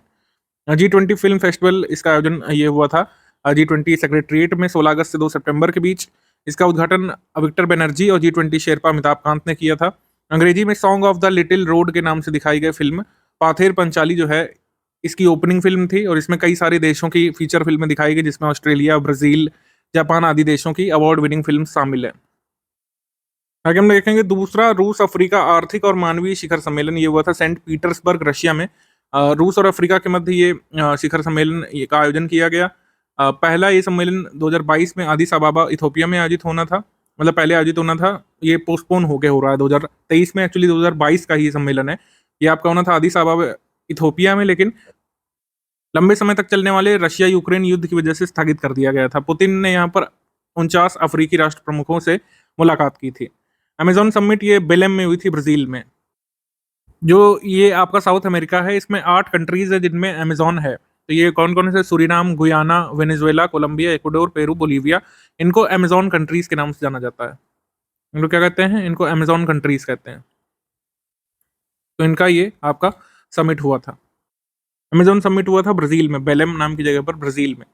27वां दिल्ली बुक फेयर, दिल्ली पुस्तक मेला हुआ था। राष्ट्र निर्माण में पुस्तकें, यानी कि बुक्स इन नेशन बिल्डिंग, इस बार इसकी थीम थी books in nation building. Empower शिखर सम्मेलन ये हुआ था G20 का, गांधीनगर गुजरात में। ग्राफीन औरोरा प्रोग्राम, ये माकेर नामक गांव जो है कोची के पास, वहां पे लॉन्च किया गया था। डिजिटल यूनिवर्सिटी ऑफ केरला और centre for materials and electronics technology, Tata steel, इन सब ने मिलकर के India innovation centre for graphene ये सेटअप करने की योजना बनाई थी कोची में 2022 में। तो उसी के अंतर्गत ये ग्राफीन अरोरा प्रोग्राम ऑर्गेनाइज किया गया था इस month. 5th regional symposium on child safety and child welfare, ये गुवाहाटी में हुआ था। इसमें असम, अरुणाचल प्रदेश, मिजोरम, नागालैंड, मेघालय, त्रिपुरा और सिक्किम ने भाग लिया था। 9th India international MSME expo and summit, इसका आयोजन न्यू दिल्ली में हुआ और इसका उद्घाटन जम्मू कश्मीर के उपराज्यपाल श्री मनोज सिन्हा द्वारा किया गया था। G20 इन्वायरमेंट और क्लाइमेट मिनिस्टर्स की मीट ये हुई थी चेन्नई में। चौथी और आखिरी पर्यावरण और जलवायु स्थिरता कार्य समूह की बैठक चेन्नई में हुई थी। 4th स्पेस इकोनॉमी लीडर्स की मीट हुई थी बेंगलुरु में। और इंडो पैसिफिक सिक्योरिटी डायलॉग, इसका आयोजन ताइपेई में हुआ था, ताइवान में। इंडो पैसिफिक सिक्योरिटी डायलॉग की ये वेन्यू इंपॉर्टेंट है, Taipei, Taiwan. Conference on aspiring for super mind in the city of involving consciousness, ये हुआ था ओरोविले नाम की जगह पर, तमिलनाडु में। मॉनेटरी पॉलिसी बैठक ये हुई थी और ये होती है बाई मंथली, तो इसमें ये रेपो रेट वगैरह आप लोग पढ़ लीजिए। इसमें जो सदस्य हैं इसमें देख लीजिए। मॉनेटरी पॉलिसी कमेटी में 3 एक्सटर्नल मेंबर्स हैं, RBI के 3 अधिकारी शामिल होते हैं। तो एक्सटर्नल मेंबर्स हैं शशांक भिड़े, आशिमा गोयल और जयंत आर वर्मा। कभी कभी ये भी पूछ लेते हैं कि मॉनेटरी पॉलिसी के एक्सटर्नल मेंबर्स कौन नहीं है या कौन है। शक्तिकांत दास जो कि गवर्नर है मॉनेटरी पॉलिसी कमेटी में। RBI के वर्तमान अधिकारी राजीव रंजन जो कि कार्यकारी निदेशक हैं RBI के। माइकल देवव्रत पात्रा जो कि डिप्टी गवर्नर है, ये लोग शामिल होते हैं। ठीक है, तो ये मॉनेटरी पॉलिसी कमेटी इस तरीके से बनती है। रैंक्स रिपोर्ट इंडेक्स देख लेते हैं हम लोग। यहाँ पे जुलाई मंथ लिखा रह गया है हर में, लेकिन आप ये मानिए कि सारे इवेंट्स अगस्त के हैं। ठीक है, हेडिंग ये नहीं चेंज हुई है, लेकिन ये सारे इवेंट्स जो है ये अगस्त के हैं, ध्यान रखिएगा। मैंने अगर बोल भी दिया है कहीं पर जुलाई गलती से, तो ये अगस्त के इवेंट्स हैं, ध्यान रखिएगा। Girls and women missing in 3 years, 2019 से 21 के बीच जो महिलाएं और बच्चियां लापता हैं, NCRB की रिपोर्ट आई थी नेशनल क्राइम रिकॉर्ड्स ब्यूरो की। सर्वाधिक महिलाएं और बच्ची कहाँ से लापता हैं? ये मध्य प्रदेश से लापता हैं, फिर पश्चिम बंगाल से। और सर्वाधिक बच्चियां और महिलाएं जिस UT से लापता हैं वो दिल्ली, फिर JNK। तो ये रिपोर्ट आई थी। इसके बाद जल जीवन सर्वेक्षण की रिपोर्ट आई थी मिनिस्ट्री ऑफ जल शक्ति की। फ्रंट रनर कैटेगरी में शीर्ष जो पोजीशन है वो किस सिटी की है? श्रीनगर की है। ऑप्शन ये फर्स्ट पर है श्रीनगर। फिजिकल हेल्थ रिपोर्ट ये आई थी फॉरेन ब्रोकरेज नामक फर्म के द्वारा। तो उत्तम राजकोषीय स्वास्थ्य में शीर्ष 3 राज्य कौन से हैं, यानी कि जिनकी फिजिकल हेल्थ अच्छी है? महाराष्ट्र की अच्छी है, छत्तीसगढ़ की, तेलंगाना की। सबसे खराब फिजिकल हेल्थ किसकी है? सबसे खराब फिजिकल हेल्थ है बंगाल की, पश्चिम बंगाल की। और इसमें भी बताया गया है कि पश्चिम बंगाल के बाद यहाँ पे पंजाब की फिजिकल हेल्थ अच्छी नहीं है, बिहार की अच्छी नहीं, राजस्थान की और उत्तर प्रदेश की नहीं अच्छी है। फॉर्च्यून ग्लोबल 500 की लिस्ट काफी जरूरी होती है फॉर्च्यून की। इसमें जो भारतीय कंपनी है उनका नाम देखिए। भारतीय कंपनियां इसमें कौन कौन सी शामिल है? 8 शामिल है। इसमें ऐसे ही क्वेश्चन आ सकता है कि कौन सी शामिल नहीं है। तो रिलायंस इंडस्ट्रीज इसमें शामिल है, इंडियन ऑयल कॉर्पोरेशन IOC शामिल है, फिर यहाँ पे भारतीय जीवन बीमा निगम शामिल है, oil and natural gas corporation limited शामिल है, भारत पेट्रोलियम कॉर्पोरेशन लिमिटेड शामिल है, स्टेट बैंक है, टाटा मोटर्स है और राजेश एक्सपोर्ट्स है। 8 कंपनियां शामिल है। इनकी रैंकिंग आपको नहीं ध्यान रखने की जरूरत है, ये ध्यान रखिएगा कि मतलब टॉप 500 में कौन सी भारतीय कंपनियां हैं। स्वच्छ वायु सर्वेक्षण यानी कि एयर क्लीन एयर ये सर्वे आया है, central pollution control board CPCB का है। इसमें 10 लाख से अधिक आबादी वाले शहरों में जैसे अपशिष्ट के मामले में या फिर स्वच्छ सर्वेक्षण के मामले में इंदौर टॉप पर रहता है। स्वच्छ वायु सर्वेक्षण के मामले में भी इंदौर ही टॉप पर है। ये बहुत आसान रहेगा आपको ध्यान रखना। स्वच्छ वायु सर्वेक्षण के मामले में भी इंदौर टॉप पर है, सेकंड पर आगरा है, थर्ड पर ठाणे है। इसमें भोपाल जो है वो 5th पर है। तो इस तरीके से मध्य प्रदेश के 2 शहर जो हैं जो शामिल हैं टॉप 5 में। 3 लाख से 10 लाख आबादी वाले में स्वच्छ वायु सर्वेक्षण में टॉप पर कौन है? देवास है। 3 से लाख से कम आबादी वाले शहरों की सूची में भी यहाँ पे देवास 6th पर है। Top 3 states in category of cities with a population of more than 10 lakh, यही वाली मोस्ट इंपॉर्टेंट है। इंदौर टॉप पर, आगरा ठाणे थर्ड पर। इसके बाद आ जाते हैं ओबीसी उप वर्गीकरण की रिपोर्ट। ये काफी मतलब चर्चा में आयोग रहता है क्योंकि इसका अपॉइंटमेंट कब हुआ था? इसका अपॉइंटमेंट हुआ था 2 अक्टूबर 2017 को कि ये जो है ओबीसी उप वर्गीकरण के बारे में अपनी रिपोर्ट सबमिट करें, लेकिन 15 बार एक्सटेंशन मिला आयोग को। मात्र इनको 4 हफ्ते में रिपोर्ट सबमिट करनी थी, लेकिन 15 बार इनके मतलब कह सकते हैं आयोग को समय दिया गया। बीच में कोविड आ गया, उसको नहीं जोड़े तब भी। जस्टिस जी रोहड़े की अध्यक्षता में फाइनली रिपोर्ट इन्होंने सबमिट कर दी है प्रेसिडेंट को। 6 वर्ष बाद ये रिपोर्ट सबमिट हुई है। 31 जुलाई 2023 को ओबीसी सब कैटेगराइजेशन पर विचार करने के लिए जी रोहिणी कमीशन नियुक्त किया गया था। उसके बाद states with highest number of Jan Dhan beneficiaries, Jan Dhan accounts खोलने के मामले में टॉप पर कौन है? टॉप पर है बिहार, ठीक है, सर्वाधिक जनधन अकाउंट यहीं पे खोले गए हैं। फिर उत्तर प्रदेश यहाँ पे सेकंड पर है और तमिलनाडु यहाँ पे थर्ड पर है। $3 ट्रिलियन का मार्केट कैपिटलाइजेशन क्रॉस करने वाली जो कंपनी बनी है वो कौन सी बनी है? रेफिनेटिव आइकॉन की रिपोर्ट के अनुसार $3 ट्रिलियन का मार्केट कैपिटलाइजेशन हासिल कर चुकी है एप्पल। एप्पल जो है $3 ट्रिलियन का मार्केट कैपिटलाइजेशन हासिल कर चुकी है। सेकंड पर माइक्रोसॉफ्ट कॉर्पोरेशन है। इसके बाद भारतीय reserve bank digital payments index, digital payments index में ये कहा गया है कि यूपीआई लेन देन प्रतिदिन 1 बिलियन के मतलब वैल्यू तक पहुंचने का अनुमान है 2026-27 तक। और ये 2 बार पब्लिश किया जाता है साल में 2 बार, मतलब एक बार जुलाई में, एक बार जनवरी में। भारत और रशिया के बीच कच्चे तेल का यहाँ पर आयात निर्यात बढ़ा है, मतलब काफी सारा तेल भारत ने आयात किया है रशिया से।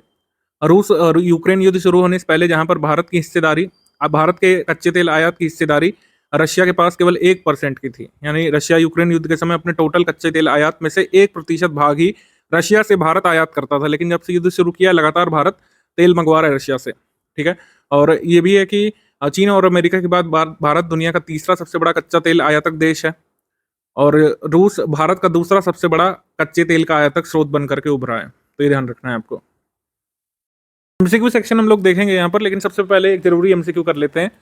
जरूरी एमसीक्यू है ये अपडेट के फॉर्म में। 2 मार्च को सुप्रीम कोर्ट का एक निर्णय आया था, उसमें कहा था कि मुख्य निर्वाचन आयुक्त और निर्वाचन आयुक्तों की नियुक्ति के लिए एक चयन समिति बनेगी, जिसमें उन्होंने कहा था कि 3 सदस्य रहेंगे जब तक सरकार नया कानून नहीं बना लेती है।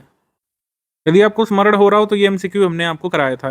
इसमें कराया था 2 मार्च 2023 को न्यायमूर्ति के एम जोसेफ की अध्यक्षता वाली 5 न्यायाधीशों की संवैधानिक पीठ ने किसकी सलाह पर राष्ट्रपति द्वारा चुनाव आयुक्तों की नियुक्ति की जाने के निर्देश दिए थे। इसमें कहा था तो चयन समिति बनेगी, इसमें लोकसभा में विपक्ष के नेता होंगे, भारत के उच्चतम न्यायालय के मुख्य न्यायाधीश होंगे, भारत के प्रधानमंत्री इसमें होंगे।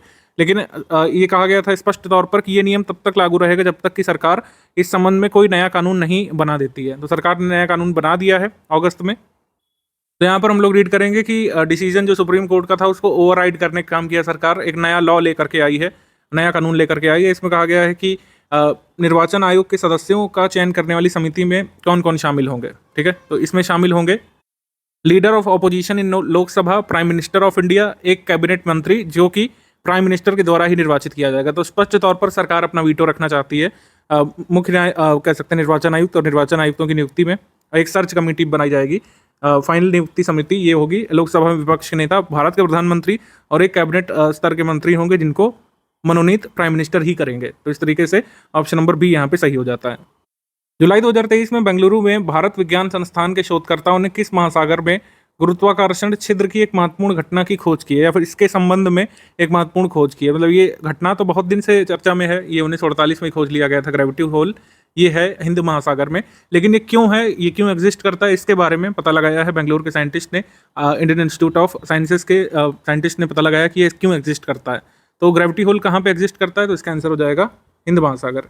हिंद महासागर में ये श्रीलंका के ठीक दक्षिण में है और इस स्थान पर पृथ्वी का गुरुत्वाकर्षण बल बहुत कमजोर है और समुद्र तल वैश्विक औसत से 100 मीटर यहाँ पर कम है, यानी धंसा हुआ है समुद्र तल। अमृत वृक्ष आंदोलन ऐप के बारे में क्या सही है? इसको असम के मुख्यमंत्री ने लॉन्च किया है और इसका उद्देश्य है 1 करोड़ सैपलिंग्स या फिर पौधे यहाँ पर लगाना।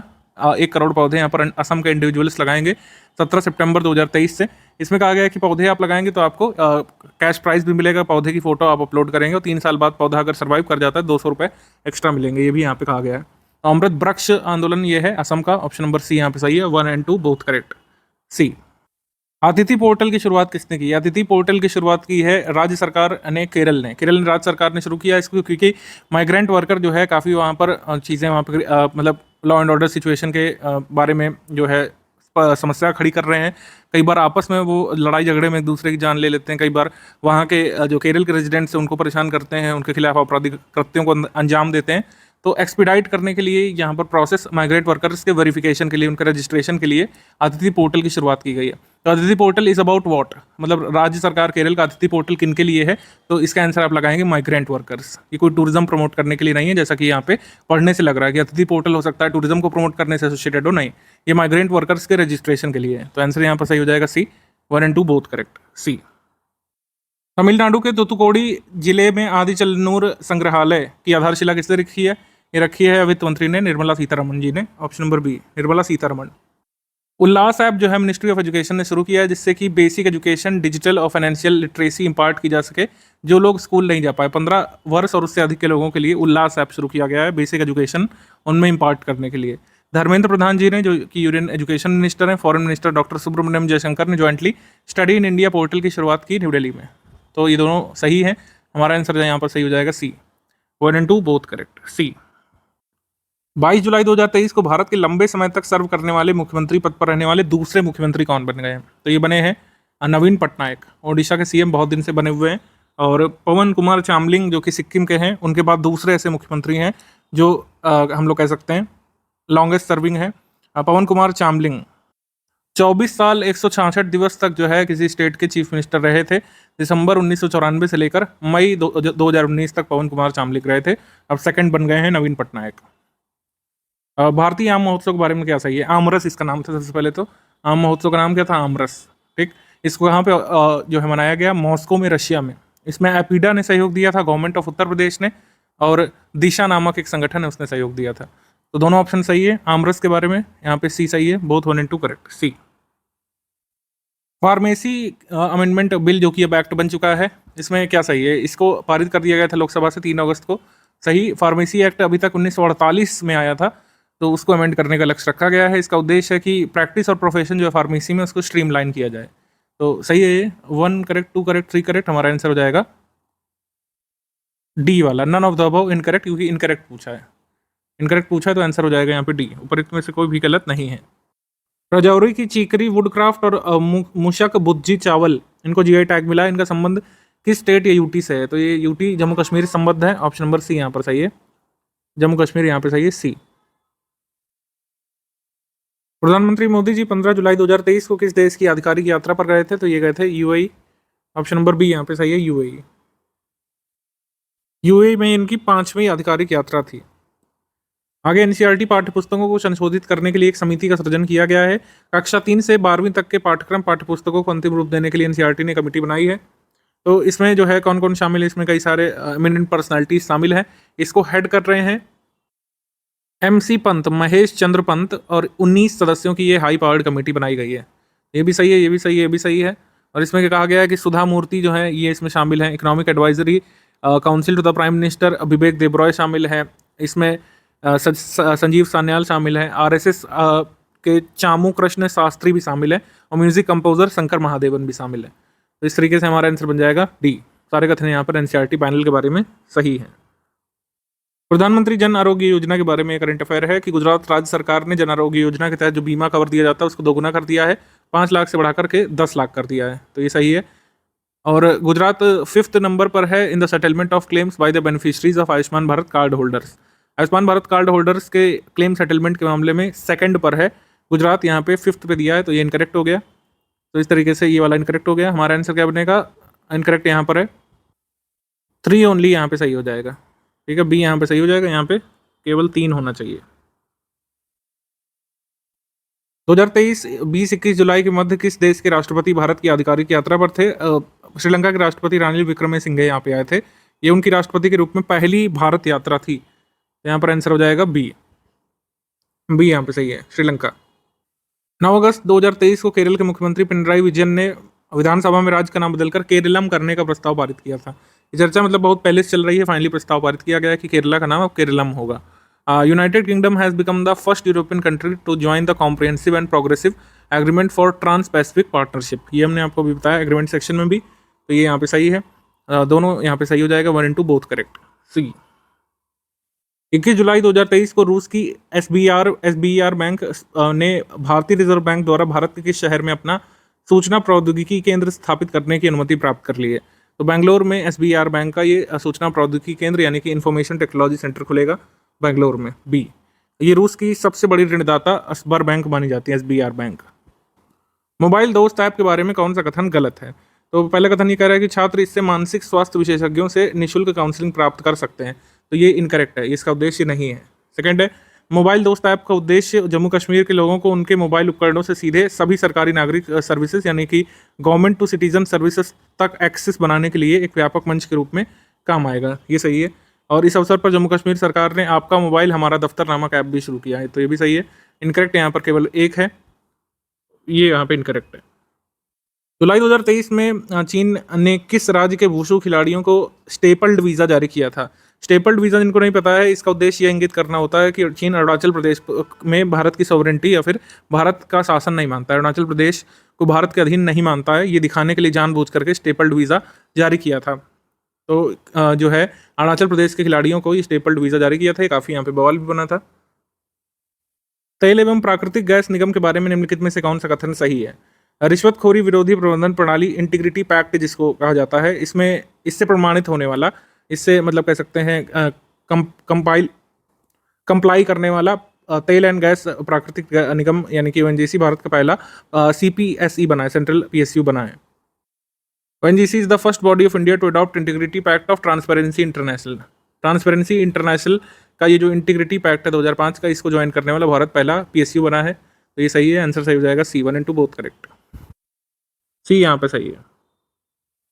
पब्लिक प्राइवेट पार्टनरशिप मॉडल पर बने भारत के पहले अटल टिंकरिंग लैब के बारे में कौन सा कथन सही है? ये जो है कुरियाचिरा त्रिशूर केरल में भारत का पहला पीपीपी मॉडल पर भारत का पहला अटल टिंकरिंग लैब का उद्घाटन किया गया है। ओप्पो इंडिया द्वारा विकसित इस लैब का उद्घाटन कौशल विकास और उद्यमिता मंत्री राजीव चंद्रशेखर द्वारा किया गया था। तो दोनों कथन यहाँ पर सही है, आंसर सही हो जाएगा इसमें सी।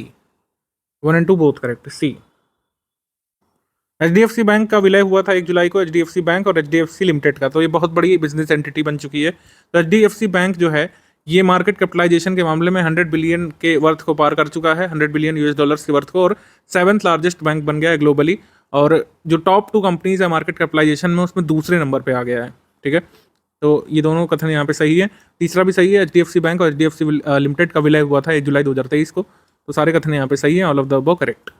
मार्केट कैपिटलाइजेशन के मामले में भारत की सबसे बड़ी कंपनी कौन सी है? आप जल्दी से कमेंट करके बताइए, मैंने प्रीवियस में बताया था, कमेंट करके बताइए मार्केट कैपिटलाइजेशन के मामले में भारत की सबसे बड़ी कंपनी कौन सी है? निम्नलिखित में से किस राज्य ने आधिकारिक तौर पर लंपी स्किन रोग पॉजिटिव राज्य खुद को घोषित किया? तो नागालैंड ने लंपी स्किन डिसीज पॉजिटिव राज्य घोषित किया है, और ये हमने सेक्शन वाइज में कराया आपको। और भारत में 2019 में रिपोर्ट किया गया था सबसे पहले लंपी स्किन डिसीज को, इसका सबसे पहला केस देखा गया था ओडिशा राज्य में। जुलाई में लोकसभा में केवल 30 मिनट में 3 विधेयक पारित किए गए थे, और काफ़ी अपने आप में बड़ी बात थी।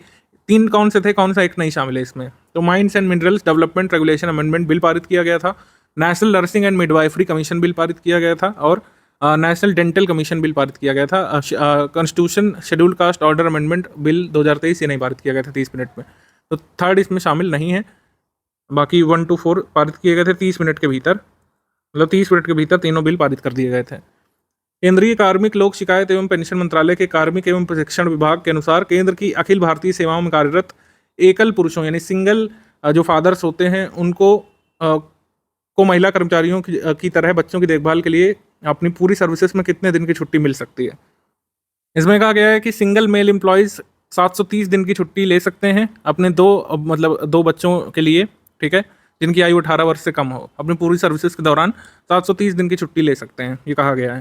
ठीक है, तो कई बार सोशल सिक्योरिटी में ये वाले क्वेश्चन आ जाते हैं। छात्रावासों यानी हॉस्टल्स के किराए पर कितने फीसद जीएसटी लगेगा, ये काफ़ी चर्चा में आया था। 12% यहाँ पे जीएसटी लगेगा रेंट ऑन हॉस्टल्स पर। कौन सा कथन सही है? 18 जुलाई को नीति आयोग ने भारत में नवाचार और उद्यमिता के संवर्धन के लिए तकनीकी वाणिज्यिक तैयारी और बाजार परिपक्वता मैट्रिक्स फ्रेमवर्क जारी किया था, तो सही है। इसके बाद है कि मध्य प्रदेश के मुख्यमंत्री शिवराज सिंह चौहान ने निवाड़ी को राज्य के 54वें जिले के रूप में घोषित किया, जो उज्जैन से अलग किया गया है। तो मध्य प्रदेश में कितने लेटेस्ट डिस्ट्रिक्ट हो गए? 54 हो गए। एमपीपीसीएस वाले इसको ध्यान रखिएगा। इंटरनेशनल बैंक ऑफ इजराइल इसको अप्रूव किया है वर्ल्ड बैंक के द्वारा आईसीसीआर में ज्वाइन करने के लिए। तो ये तीनों कथन सही है, आंसर सही हो जाएगा यहाँ पे D, all of the above correct. Bharat के प्रधानमंत्री जी ने राष्ट्रीय फैशन प्रौद्योगिकी संस्थान यानी निफ्ट द्वारा विकसित नई दिल्ली में ई पोर्टल भारतीय वस्त्र और शिल्प कोष यानी कि Indian textile and craft treasury इसकी शुरुआत की है, जो इसको national institute of fashion technology NIFT ने डेवलप किया है। 7 अगस्त को इनॉग्रेट किया था, ऑप्शन नंबर सी यहाँ पे सही है, 7 अगस्त। Power finance corporation limited Bharat की पहली कंपनी बन गई जिसने एशिया ट्रांजिशन स्टडी ग्रुप को ज्वाइन किया है, तो सही। इसके बाद है कि इथोपिया ने अभी इमरजेंसी अपने यहाँ पर डिक्लेयर की है नॉर्दर्न अम्हारा रीजन में, क्योंकि फेडरल सिक्योरिटी फोर्सेस और लोकल एथनिक मिलिशियाज के बीच यहाँ पे लड़ाई चल रही है। तो इंटरनल इंसर्जेंसी के कारण वहाँ पे इमरजेंसी लगाई गई है। आंसर यहाँ पे सही हो जाएगा 1 and 2 both correct, C. Transit route Bangladesh और इंडिया के बीच यहाँ पे बनाए गए हैं अगस्त 2023 में।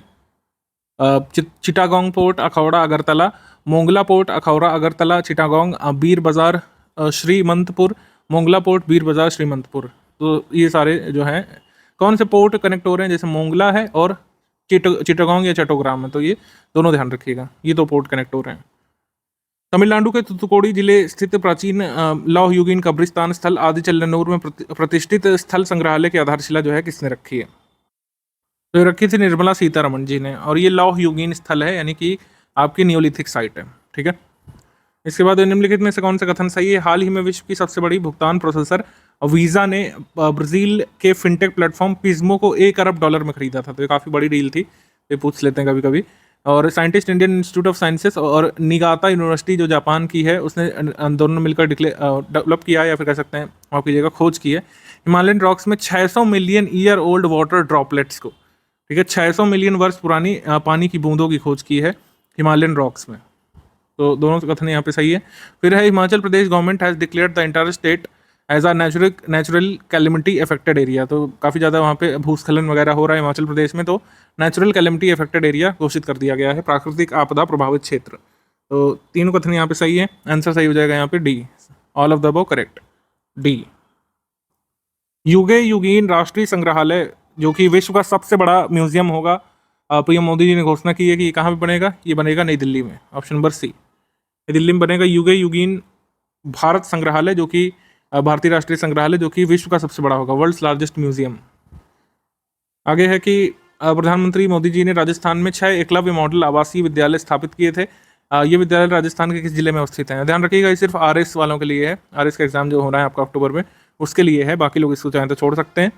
तो उदयपुर में, बांसवाड़ा में, प्रतापगढ़ में, डूंगरपुर में, यहाँ पर 6 एकलव्य मॉडल रेजिडेंशियल स्कूल्स जो है खोले जाएंगे। तो हमारा आंसर सही हो जाएगा यहाँ पर 1 2 3 4 डी। इस राज्य सरकार ने शेरों की निगरानी करने के लिए सिंह सूचना नामक मोबाइल ऐप 10 अगस्त को लॉन्च किया, जो कि वैश्विक लॉयन डे होता है, तो ये लॉन्च किया था गुजरात ने, ऑप्शन नंबर ए, गुजरात ने सिंह सूचना मोबाइल ऐप लॉन्च किया। राष्ट्रीय राजधानी क्षेत्र संशोधन विधेयक जो है पारित हो गया है। Government of national capital territory of Delhi amendment bill, इसको पार्लियामेंट ने 7 अगस्त को पास कर दिया था, 3 अगस्त को लोकसभा ने इसको पारित किया था। तो प्रोविजन अमेंडमेंट का किया गया national capital territory Delhi act 1991 को इस बिल से अमेंड कर दिया गया है। हमारा आंसर सही हो जाएगा इसमें, option number C, 1 and 2 both correct, सी।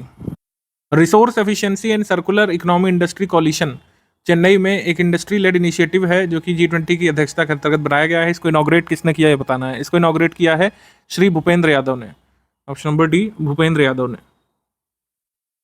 आगे है अगस्त 2023 में किस कंपनी ने अपना नया लोगो द विस्टा लॉन्च किया गया? ठीक है, द विस्टा लॉन्च किया है एयरलाइन एयर इंडिया ने, option number A. Digital portal for the central registrar of the cooperative society, इस पोर्टल को कहाँ से शुरू किया है? हमारे सहकारिता मंत्री अमित शाह ने इसको शुरू किया है पुणे से, ऑप्शन नंबर बी, पुणे से। आगे जुलाई 2023 में किस राज्य सरकार ने मादेई वन्य जीव अभयारण्य के आसपास के क्षेत्रों को बाघ अभयारण्य के रूप में अधिसूचित करने का निर्देश दिया है? यहाँ पर जल्द ही एक हमको बाघ अभयारण्य नया देखने को मिल सकता है। डेवलपमेंट कार्य यहाँ पे शुरू हो गए हैं गोवा में। तो भारत में जो है टाइगर रिजर्व कितने हैं अभी नहीं बताऊंगा, अभी एक और एमसीक्यू है उससे आपको पता चलेगा। पुस्तकालय महोत्सव का उद्घाटन जो है किसने किया था? पुस्तकालय महोत्सव का उद्घाटन किया था या फेस्टिवल ऑफ लाइब्रेरीज का उद्घाटन किया था राष्ट्रपति जी ने, द्रौपदी मुर्मू ने। Option number A.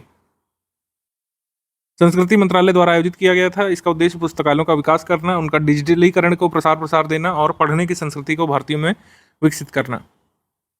बिहार में जातिगत आधारित जनगणना जो चल रही है इस पर रोक लगा दी गई थी। 4 मई 2023 को पटना उच्च न्यायालय ने इसके पर रोक लगा दी थी। पटना उच्च न्यायालय ने बिहार में जाति आधारित जनगणना सर्वेक्षण को फिर से शुरू करने का आदेश दे दिया है। उन्होंने कहा जब इतना सर्वे हो गया तो बाकी भी करवा ही लो। तो 1 और 2 बोथ करेक्ट यहाँ पे सही है, ठीक। सी यहाँ पे सही है। उसके बाद निम्नलिखित में से किसने 4 अगस्त 2023 को ऑयल इंडिया लिमिटेड को महारत्न CPSE यानी कि केंद्रीय सार्वजनिक क्षेत्र के उपक्रम का दर्जा देने की मंजूरी प्रदान की? तो हमारी 13th महारत्न कंपनी होगी कौन सी? आपकी oil India limited. Nirmala Sitharaman ji ने इसकी मंजूर कर दिया था। भारत की 14वीं नवरत्न कंपनी कौन सी होगी? ONGC विदेश लिमिटेड। ONGC विदेश लिमिटेड अब एक नवरत्न स्टेटस वाली कंपनी है और ऑयल इंडिया लिमिटेड एक महारत्न कंपनी बन गई है। भारत की 13वीं महारत्न कंपनी और 14वीं नवरत्न कंपनी ONGC विदेश लिमिटेड। निम्नलिखित में से कौन सा कथन सही है? क्यूब आकार के indoor super city project the Mukaab का अनावरण सऊदी अरब ने किया है। ठीक है, मुरब्बा सिटी जो बन रही है उसी का ये भाग है मुकाब। ये आपका इंडोर सुपर सिटी है, रियाद में बन रहा है, रियाद में, जो कि सऊदी अरब की कैपिटल है। मतलब सिटी के अंदर सुपर सिटी बना रहे हैं, बड़ा अजीब सा स्ट्रक्चर है। Chairman of the central water commission, इन्होंने जो है एक mobile application flood watch launch किया है जिससे कि फ्लड सिचुएशन जो है डिसमिनेट की जा सकेगी और फ्लड का फोरकास्ट किया जाएगा 7 दिवस पहले, और वो भी रियल टाइम बेसिस पर। तो हमारा आंसर यहाँ पे सही हो जाएगा 1 और 2 बोथ करेक्ट, सी। मोदी जी जो है 13 से 14 जुलाई को किस देश की आधिकारिक यात्रा पर रहे थे? ये फ्रांस गए थे। ऑप्शन नंबर ए यहाँ पे सही है, फ्रांस। भारत का पहला मत्स्य पालन अटल इंक्यूबेशन सेंटर कहाँ पर स्थापित किया जाना है? तो अटल इंक्यूबेशन सेंटर नीति आयोग से 10 करोड़ रुपए का ग्रांट मिलने के बाद Kerala university of fisheries and ocean studies में स्थापित किया जाएगा। भारत का पहला अटल इंक्यूबेशन सेंटर होगा जो कि फिशरीज के क्षेत्र में बनाया गया है। तो ऑप्शन नंबर ए यहाँ पे सही है, केरलम, जो भी आप कहें। इसके बाद सही कथनों का चयन करना है। नागरिक उड्डयन और इस्पात मंत्री ज्योतिरादित्य सिंधिया ने मध्य प्रदेश के खजुराहो में 3 उड़ान प्रशिक्षण केंद्रों यानी FTO का उद्घाटन किया है। सुप्रीम कोर्ट से जो है तमिलनाडु, गुजरात, छत्तीसगढ़, पश्चिम बंगाल और कर्नाटक की सरकारों ने आग्रह किया था कि वहाँ के हाई कोर्ट में क्षेत्रीय भाषाओं में कामकाज कराया जाए। ठीक है, क्योंकि ये नियम भी है कि 1965 में आया था कि सुप्रीम कोर्ट से निर्णय, मतलब सुप्रीम कोर्ट से संपर्क करके सुप्रीम कोर्ट की मंजूरी लेकर के हाई कोर्ट अपनी क्षेत्रीय भाषाओं में कामकाज कर सकते हैं, लेकिन सुप्रीम कोर्ट ने नकार दिया है कि क्षेत्रीय भाषाओं में काम करने की आवश्यकता नहीं है। National martyrs museum and national railway protection museum, ये जगजीवन RPF एकेडमी लखनऊ में खोला गया है। तो ये जरूरी है उत्तर प्रदेश करंट अफेयर के लिहाज से भी। हमारा आंसर यहाँ पे हो जाएगा करेक्ट स्टेटमेंट में all of the above 1, 2 and 3। 1, 2 and 3 correct. इसके बाद है कि अगस्त 2023 में केंद्र सरकार ने ई-बस के संवर्धन हेतु 4126 करोड़ रुपए का भुगतान सुरक्षा कोष की घोषणा की। पेमेंट सिक्योरिटी फंड ई-बसेस प्रमोट करने के लिए सरकार ने जारी किया है। अगस्त 2023 में उच्चतम न्यायालय द्वारा मणिपुर में राहत और पुनर्वास कार्यों की निगरानी हेतु गीता मित्तल की अध्यक्षता में, जस्टिस गीता मित्तल की अध्यक्षता में एक समिति का सृजन किया है। गीता मित्तल समिति देखेंगे कि जो पीड़ित है मणिपुर की हिंसा में उसके पुनर्वास कार्यों में क्या प्रगति हो रही। जस्टिस शालिनी और जस्टिस आशा मेनन भी इस आयोग में शामिल हैं। तो हमारा आंसर हो जाएगा C, 1 और 2 बोथ करेक्ट, सी। भारत के प्रधानमंत्री मोदी जी की 190 से 200 मीटर ऊंची प्रतिमा का अनावरण कहाँ पे किया जाएगा, मतलब निर्माण कहाँ पे किया जा रहा है, जो कि विश्व की सबसे ऊंची प्रतिमा होगी? ये लवासा, पुणे में प्रधानमंत्री की सबसे ऊंची प्रतिमा बन रही है। ऑप्शन नंबर ए यहाँ पे सही है। कुछ लोग कह रहे हैं कि दिसंबर में पूरी हो जाएगी, लेकिन अभी कुछ कह नहीं सकते। तो बन कहाँ पे रही? लवासा में, पुणे में। शूरवीर संग्रहालय के बारे में क्या सही है? संस्कृति विभाग जो है मध्य प्रदेश का, उसने बालाघाट जिले के रामपायली में स्वतंत्रता समर के योद्धा डॉक्टर केशव बलिराम हेडगेवार, यानी कि जो RSS के फाउंडर भी हैं केशव बलिराम हेडगेवार, उनकी स्मृतियों पर केंद्रीय संग्रहालय शूरवीर बनाया जाएगा। इसमें जो है 16.25 करोड़ रुपए खर्च आएगा। इसमें लिखा है कि सेंट्रल गवर्नमेंट इसमें कंट्रीब्यूट कर रही है फंड में। इनकरेक्ट है, सेंट्रल गवर्नमेंट नहीं फंड दे रही है, राज्य सरकार बनवा रही है। तो 1 और 2 यहाँ पे करेक्ट है। यहाँ पे आंसर हो जाएगा, जो इनकरेक्ट है 3 ओनली इनकरेक्ट है, सी। सिनेमेटोग्राफर संशोधन विधेयक 2023 जो आया है, ये अमेंड कर रहा है सिनेमेटोग्राफ अधिनियम 1952 को, जिसमें आखिरी संशोधन किया गया था 1984 में।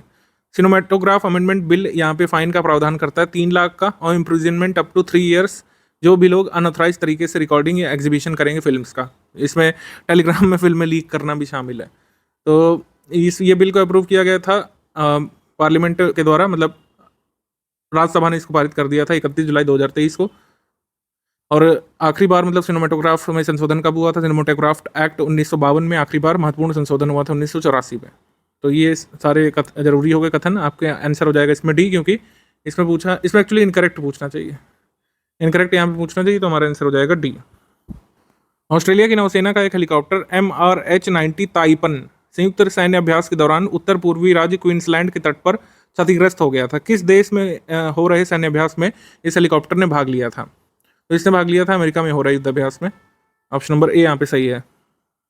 तलिस्मान साइबर नामक एक्सरसाइज करने के लिए यूएस के साथ जा रहा था इनका ताइपन जहाज MRH-90 ताइपन, ये क्षतिग्रस्त हो गया क्वींसलैंड में। इसके बाद one district one product ODOP wall के बारे में क्या सही है? ODOP वॉल का अनावरण किया गया था दीनदयाल अंत्योदय योजना राष्ट्रीय ग्रामीण आजीविका मिशन के अंतर्गत ODOP वॉल की शुरुआत की गई थी। एक जिला एक उत्पाद कार्यक्रम वाणिज्य और उद्योग मंत्रालय के उद्योग और आंतरिक व्यापार संवर्धन विभाग के अंतर्गत एक इनिशिएटिव है। इसका उद्देश्य भारत के प्रत्येक जिले के विशिष्ट उत्पादों का संवर्धन करके निर्यात केंद्र में उस जिले को परिवर्तित करना है। तो तीनों यहाँ पे सही है। आंसर हो जाएगा यहाँ पर कौन सा इनकरेक्ट पूछा है, तो आंसर हो जाएगा डी, कोई भी इनकरेक्ट नहीं है, डी। आंध्र प्रदेश के राघवेंद्र स्वामी मठ में प्रभु श्री राम की कितनी ऊंची प्रतिमा बन रही है, जो दक्षिण भारत में सबसे ऊंची प्रतिमा हो सकती है? तो ये भगवान श्री राम की 108 फीट ऊंची प्रतिमा बन रही है, ऑप्शन नंबर बी। आगे है निम्नलिखित में से कौन सा कथन सही है? जुलाई 2023 में वित्त मंत्री निर्मला सीतारमण जी ने कहा कि 2047 तक भारत को एक विकसित राष्ट्र बनने के लिए 4 आईज पर फोकस करना होगा: इंफ्रास्ट्रक्चर, इनोवेशन, इन्वेस्टमेंट और इंक्लूजन। ठीक है। सीमा सड़क संगठन बॉर्डर रोड ऑर्गेनाइजेशन ने कहा है कि जो जोजिला टनल हमको कंप्लीट करनी थी दिसंबर 2026 तक, अब वो बहुत सारे कारणों के चलते दिसंबर 2030 तक ही कंप्लीट हो पाएगी। ज्योग्राफिकल कंडीशंस और क्लाइमेटिक कंडीशंस की वजह से 2030 तक ही जोजिला टनल जो है कंप्लीट हो पाएगी। तो हमारा आंसर हो जाएगा C, 1 and 2 both correct, C. WHO ने कहा है कि इराक जो है ऑफिशियली अब 18th कंट्री बन चुका है जिसने ट्रैकोमा को एलिमिनेट कर दिया है अपने यहाँ से। साथ ही साथ इराक 50वां कंट्री बन गया है जिसने NTD निग्लेक्टेड ट्रॉपिकल डिसीज को भी ग्लोबली एलिमिनेट कर दिया है। तो दोनों कथन यहाँ पे सही है। आंसर यहाँ पे सही हो जाएगा डी, यहाँ पे सही, 1 and 2 both correct, D. Trachoma जो है कंटेजियस बैक्टीरियल आई इन्फेक्शन है जो कि बैक्टीरियम से होता है, ध्यान रखिएगा। ये वायरल डिसीज नहीं है, बैक्टीरियल डिसीज है। भारत सरकार ने किस वर्ष तक ऊर्जा मिश्रण में प्राकृतिक गैस के अंश के वर्तमान 6% से बढ़ाकर के 15% करने का निर्णय लिया है? तो ये 2030 तक हमको जितना भी हमारा फ्यूल यूज़ हो रहा है उसमें प्राकृतिक गैस का हिस्सा नेचुरल गैस का 6% है, इसको बढ़ा के हमको 15% करना है। तो ये लक्ष्य रखा गया है 2030 तक का, ऑप्शन नंबर बी। मासी नामक एक मॉनिटरिंग ऐप शुरू किया गया है। मासी का मतलब है monitoring app for seamless inspection for real time monitoring of child care institutions. ठीक है। तो ये NCPCR ने शुरू किया है, मिनिस्ट्री ऑफ चाइल्ड डेवलपमेंट के अंतर्गत, ministry of women and child development के अंतर्गत। ऑब्जेक्टिव है इसका कि इफेक्टिव मैकेनिज्म यहाँ पे सेटअप किया जाए जो CCI यानी कि चाइल्ड केयर इंस्टीट्यूशंस बनेंगे जुवेनाइल जस्टिस एक्ट 2015 और जिसमें अमेंडमेंट हुआ 2021 में, उसके अंतर्गत। तो चाइल्ड केयर इंस्टीट्यूशंस की निगरानी के लिए मासी ऐप शुरू किया गया है। आंसर यहाँ पे सही हो जाएगा C, 1 and 2 both correct, C. Unmesh नामक एक इंटरनेशनल लिटरेचर फेस्टिवल और उत्कर्ष नामक एक festival for folk and tribal performing art, ये जो है भोपाल मध्य प्रदेश में किसने इनॉग्रेट किया था? तो इसमें इनॉग्रेट किया था भारत के प्रेसिडेंट जी ने, द्रौपदी मुर्मू जी ने। आंसर यहाँ पे सही हो जाएगा ए। उत्कर्ष और उन्मेष समारोह साहित्य अकादमी और संगीत नाटक अकादमी द्वारा संचालित किए जाते हैं। उन्मेष समारोह को भारत का सबसे बड़ा समावेशी और एशिया का सबसे बड़ा साहित्यिक संगठन मान्यता प्राप्त है। इसके बाद निम्नलिखित में से कौन सा कथन सही है? सड़क परिवहन और राजमार्ग मंत्रालय ने एकीकृत मोबाइल एप्लीकेशन राजमार्ग यात्रा की शुरुआत की है। तो राजमार्ग यात्रा की शुरुआत की गई है, सही है। केंद्रीय जांच ब्यूरो अकेडमी को आधिकारिक तौर पर इंटरपोल ग्लोबल एकेडमी नेटवर्क में शामिल कर लिया गया है, ये भी सही है। यूनेस्को ने कक्षा में व्यवधान को कम करने के लिए मोबाइल फ़ोन स्मार्टफोन्स को स्कूल में कम करने के लिए यहाँ पे जो है कहा है कि बैन किया जाए स्मार्टफोन्स को स्कूल में, जिससे बेहतर लर्निंग की जा सके। तो एक तरफ डिजिटल लर्निंग प्रमोट कर रहे हैं, मोबाइल टैबलेट से पढ़ाई हो रही है। यूनेस्को ने कहा है कि ये कहीं ना कहीं व्यवधान पैदा करता है क्लासरूम एजुकेशन में। हमारा आंसर सही हो जाएगा इसमें C, all of the above correct. D D है एक्चुअली, सी नहीं। राजस्थान की गवर्नमेंट ने राज्य में कितने नए जिले बनाने की घोषणा की है? तो राजस्थान की गवर्नमेंट ने कहा है कि 17 नए जिले और बनाए जाएंगे, और इस तरीके से राज्य में जिलों की संख्या हो गई है 50। राजस्थान में 50 डिस्ट्रिक्ट अब हो गए हैं, ठीक, और 10 डिवीज़न हो गए हैं। सफ़ेद बाघों के संरक्षण और आकर्षण बढ़ाने के लिए मध्य प्रदेश के मुकुंदपुर व्हाइट टाइगर सफारी की तर्ज पर उत्तर प्रदेश में कहाँ पर व्हाइट टाइगर सफारी का निर्माण किया जाएगा? प्रयागराज में। ऑप्शन नंबर ए, प्रयागराज में। डिजिटल व्यक्तिगत डेटा संरक्षण विधेयक के बारे में क्या सही है? 7 अगस्त को लोकसभा ने digital personal data protection bill पारित कर दिया। 3 अगस्त 2023 को केंद्रीय सूचना प्रौद्योगिकी एवं संचार मंत्री अश्विनी वैष्णव ने लोकसभा में पेश किया था इसको। विधेयक डेटा को संभालने और संसाधित करने वाली संस्थाओं के दायित्वों के साथ साथ व्यक्तियों के अधिकारों का निर्धारण करता है। अभी तक मतलब कोई भी कंपनी आपका डेटा लेकर के बेच देती थी, किसी को भी दुरुपयोग हो जाता था। तो इसमें कहा गया कि पर्सनल डेटा विधेयक जो भी मतलब कह सकते हैं इंस्टीट्यूट या कंपनी के पास होगा, उस पर जो है मैक्सिमम फाइन 250 करोड़ रुपए तक का लगाया जा सकेगा, मिनिमम फाइन 50 करोड़ रुपए का अगर डेटा नॉर्म्स को कोई भी इंस्टीट्यूशन वायलेट करता है तो। फर्जी खबरें या भ्रामक जानकारी फैलाने वाले लोगों के लिए भारतीय न्याय संहिता विधेयक 2023 में कितने साल की सजा का प्रावधान किया गया है? तो इसमें 3 वर्ष की सजा का प्रावधान किया गया है फेक न्यूज़ फैलाने के लिए। ऑप्शन नंबर सी यहाँ पे सही है।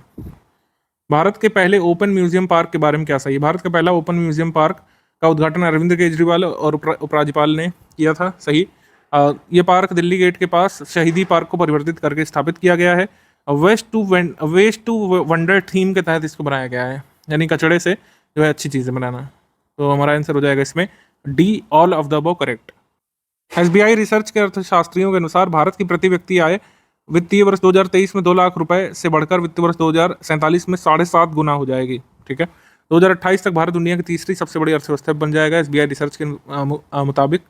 और गवर्नमेंट ने इंडिया को डेवलप्ड कंट्री बनाने का लक्ष्य रखा है 2047 तक, मतलब भारत एक विकसित देश बन जाएगा 2047 तक। हमारा आंसर हो जाएगा all of the above correct, D, all of the above. किस शहर में अंतर्राष्ट्रीय आलू अनुसंधान केंद्र खोला जाएगा? International potato research centre will be soon opened in Agra, Uttar Pradesh. A, Agra. ये बिहार करंट से एसोसिएटेड है। जमुई झाझा चकाई के रूप में जो सुंदरबन क्षेत्र है, इसको बिहार के पहले एलिफेंट कॉरिडोर के रूप में जाना जाएगा। First elephant corridor of Bihar, Jamui Jhajha Chakai, ये जो फॉरेस्ट एरिया है, ठीक। ये कॉरिडोर के डेवलपमेंट की report union minister of environment forest and climate change Bhupendra Yadav ने भुवनेश्वर में जारी की थी। इस कॉरिडोर की जो लेंथ है 46 किलोमीटर, विथ इसकी 30 से 35 मीटर हो सकती है, ठीक है। तो हमारा आंसर हो जाएगा इसमें डी, कोई भी कथन यहाँ पे गलत नहीं है, डी। आगे बढ़ते हैं। निम्नलिखित में से कौन सा कथन सही है? सिंगापुर में जन्मे भारतीय मूल के पूर्व मंत्री थर्मन षणमुगरत्नम अब सिंगापुर में राष्ट्रपति के चुनाव में भाग लेंगे, और 2 अन्य चाइनीज मूल के मतलब चाइनीज जो एंटरप्रेन्योर से कम्पीट करेंगे, सही। अगस्त 2023 में भारत की पहली हाइड्रोजन ईंधन सेल प्रचालित बस सेवा लेह लद्दाख से पायलट तौर पर शुरू हुई है, सही। हमारा आंसर हो जाएगा C, 1 and 2 both correct, C, 1 and 2 both correct. अगस्त 2023 में राष्ट्रीय बाघ संरक्षण प्राधिकरण यानी एनटीसीए ने राजस्थान के धौलपुर करौली टाइगर रिजर्व को अंतिम मंजूरी प्रदान कर दी है, ठीक है। तो धौलपुर सरमथुरा करौली टाइगर रिजर्व जो है ये 5th टाइगर रिजर्व होगा राजस्थान का, और 2nd होगा भरतपुर डिवीजन में। Dholpur Karauli tiger reserve India का 54वां टाइगर रिजर्व बन सकता है। तो हमारा आंसर हो जाएगा इसमें D, all of the above correct.